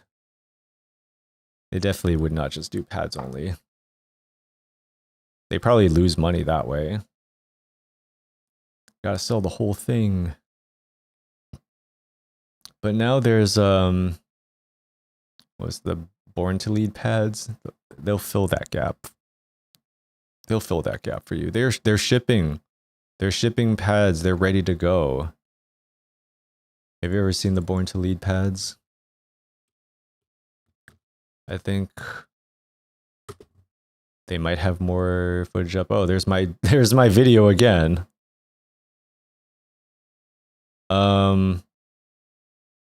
Yeah, so this one was made, it was made after I put the video up. So if you want to know about the Born to Lead pad, oh wait, this was filmed, I think maybe a month before. No, I guess it was a month after. Wow. Time really flies then. So yeah, so this guy, Jesse, has got the Born to Lead pad and is like putting it together here. That I would make, unless you wanted to countersync, of course. Like this is unpacked, and then this is in him unboxing it. So it comes in this crate. This is a good video to watch to like get a good idea of what you're expecting, or like what to expect if you order this pad. As you know, it like you're getting a arcade, literally an arcade pad, so it's gonna come in this crate here. Guess I'll put the microphone on. Yeah, it's either round 1 D&B convention. Yeah, but for the thing about like a convention or FGC tournament is, I mean, it's cool that they're getting it, but those are rented machines, and it's not like you can. It's not like you can like go there regularly, like you would go to like a round 1 or D&B. It's like when you're at a convention or like a tournament, FGC tournament, and they just like happen to have an arcade there and renting machines out. Like maybe you'll play a few games there as a treat, but it's not like you can like go out there all the time to grind. Or know someone with a dead cat. Yeah, like for Statmania, if you want to play on someone's machine, you gotta like know someone to know someone. There's not really like any public Statmania ITG machines anymore. And if there are, they're probably still running either stock ITG, open ITG, or some like really old, outdated version of like open ITG or Statmania, early Statmania 5, or old version of Simply Love. Do you know if YuanCon will be FSRs or arcade sensors? I think they're just arcade replicas, so probably the arcade sensors. Okay, so it's just like unpacking everything here. He did mention if you get this pad and you're unboxing it, be careful of the nails because there are a lot of nails.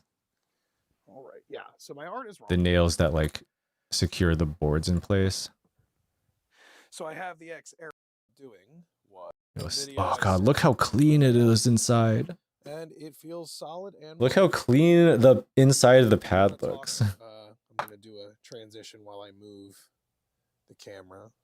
This guy carries the single pad like it's 50 pounds. I can't move the pad around like that. I'm not built like that. The sensor trigger. I used to kind of be able to do that when I was like, actually lifting regularly, but I don't do that anymore. Parallel. So you have I ain't doing that anymore. On the sensor. I lost a lot of my my strength, or something in here. my core strength, my arm strength. It's very dark in my basement here, although you can see the daylight, and it actively like shines on my ceiling. Yes, I know we're very scratching this up a little minimal. I'm not sure that it matters, but just very minimal inside compared to mine because I still have the I still have the old lights. This is the I still have the old style lights in my pad and the dust covers. I think I still have those. Actually, did I remove them or do I still have them? I can't remember I think I got rid of them. I want to say I got rid of them. The dust covers. Presumably it's to add more sensor blocks. Happy Friday, everyone. Well, to me, it's technically Saturday, but it's still Friday for the West Coast for a little while. C is active, which means that if you have it on, I'm curious about how this cable is not I/O is. You got nothing. If it like, it's not going to light up, so you have to have it into a computer. I wonder what the Ethernet port is for. You can't even see it, so it looks like that. Down here. Here is our connection panel. In Cali, there you go. There's the power connector. Right? Still got some time. That's an odd design for the power. And the USB-C cable that I broke immediately. My God. And your on-off rocker switch. So that's pretty much it. I reconsidered, I guess. Like it looks pretty it looks pretty similar to the DDR design, although this version seems to be using different sensors. I don't know. I said Easy 2 because it certainly looks like one of those Easy 2 sensors from years ago. But he got it seems like he got a version with like different sensors, but I think you can get a version with that uses the arcade sensors.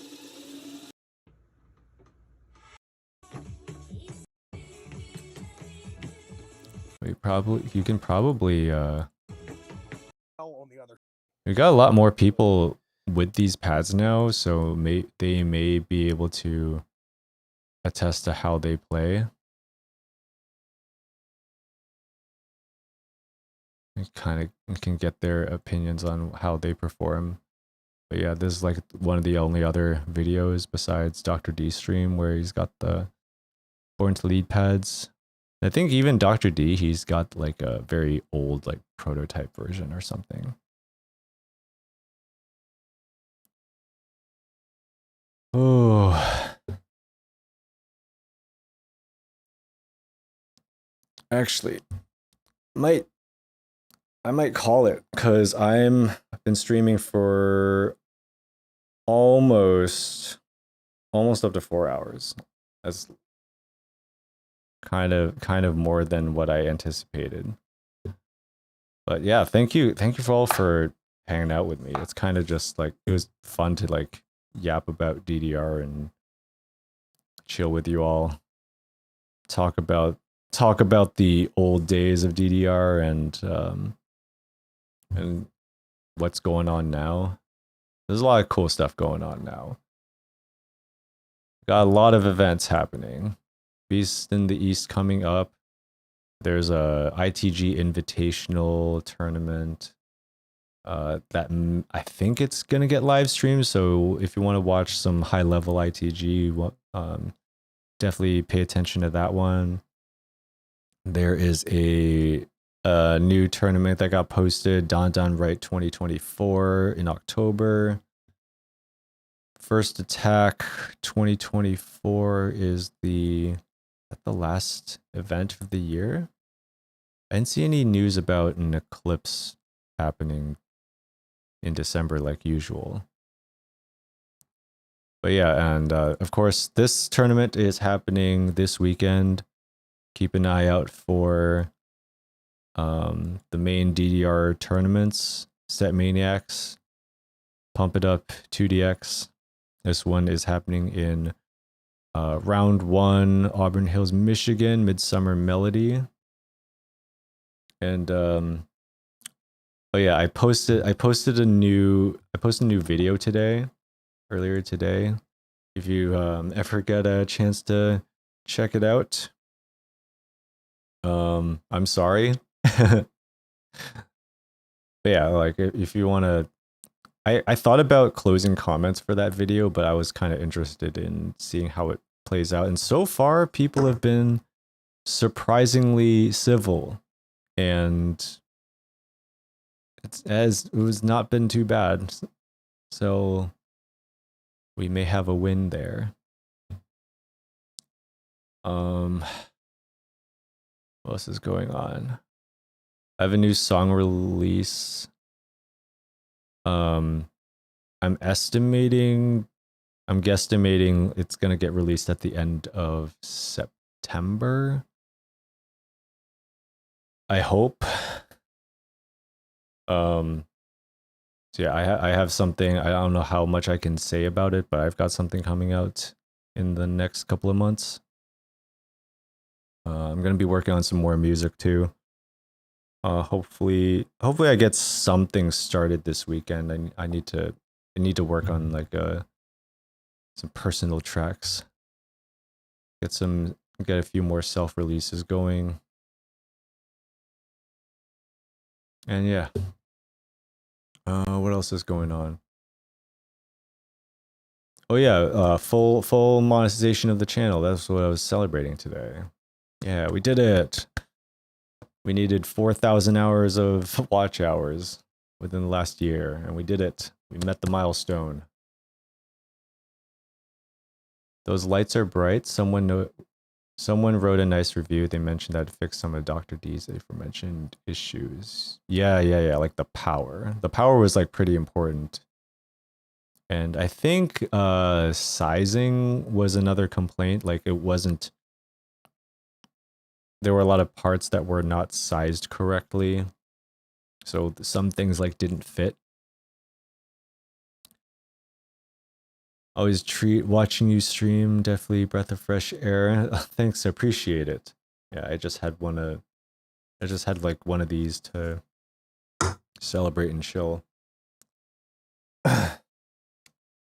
Yeah, thank you for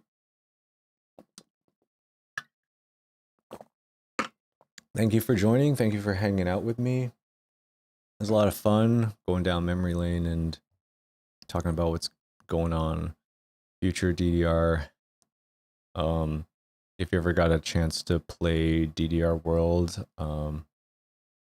yeah, like I'm hoping that I mean, like every week I say this. I'm hoping that the world update comes to GP soon. But I don't know if I'm in any rush, really. I would just like to have constant at least. That is the only thing I want, is constant. All right. Have a good night. Thank you for joining. I will see you again soon. Dance games definitely Monday again. But from now till then, I may pop up to do like a music production stream if I get a chance. I know I always say like I might stream something. I might stream something, but like it never ends up happening. It just depends. There might be some stuff.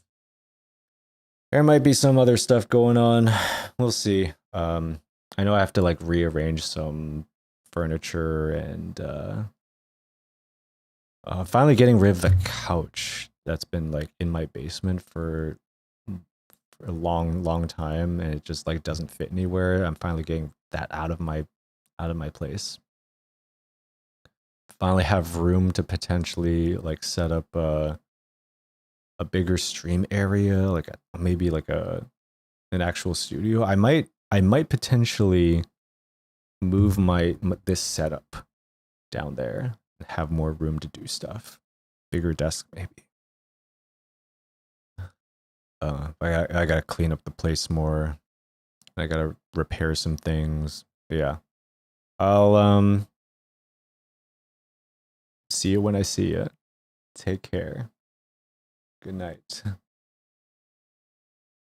Does this screen still work? Yeah, it does. All right. Good night, everybody.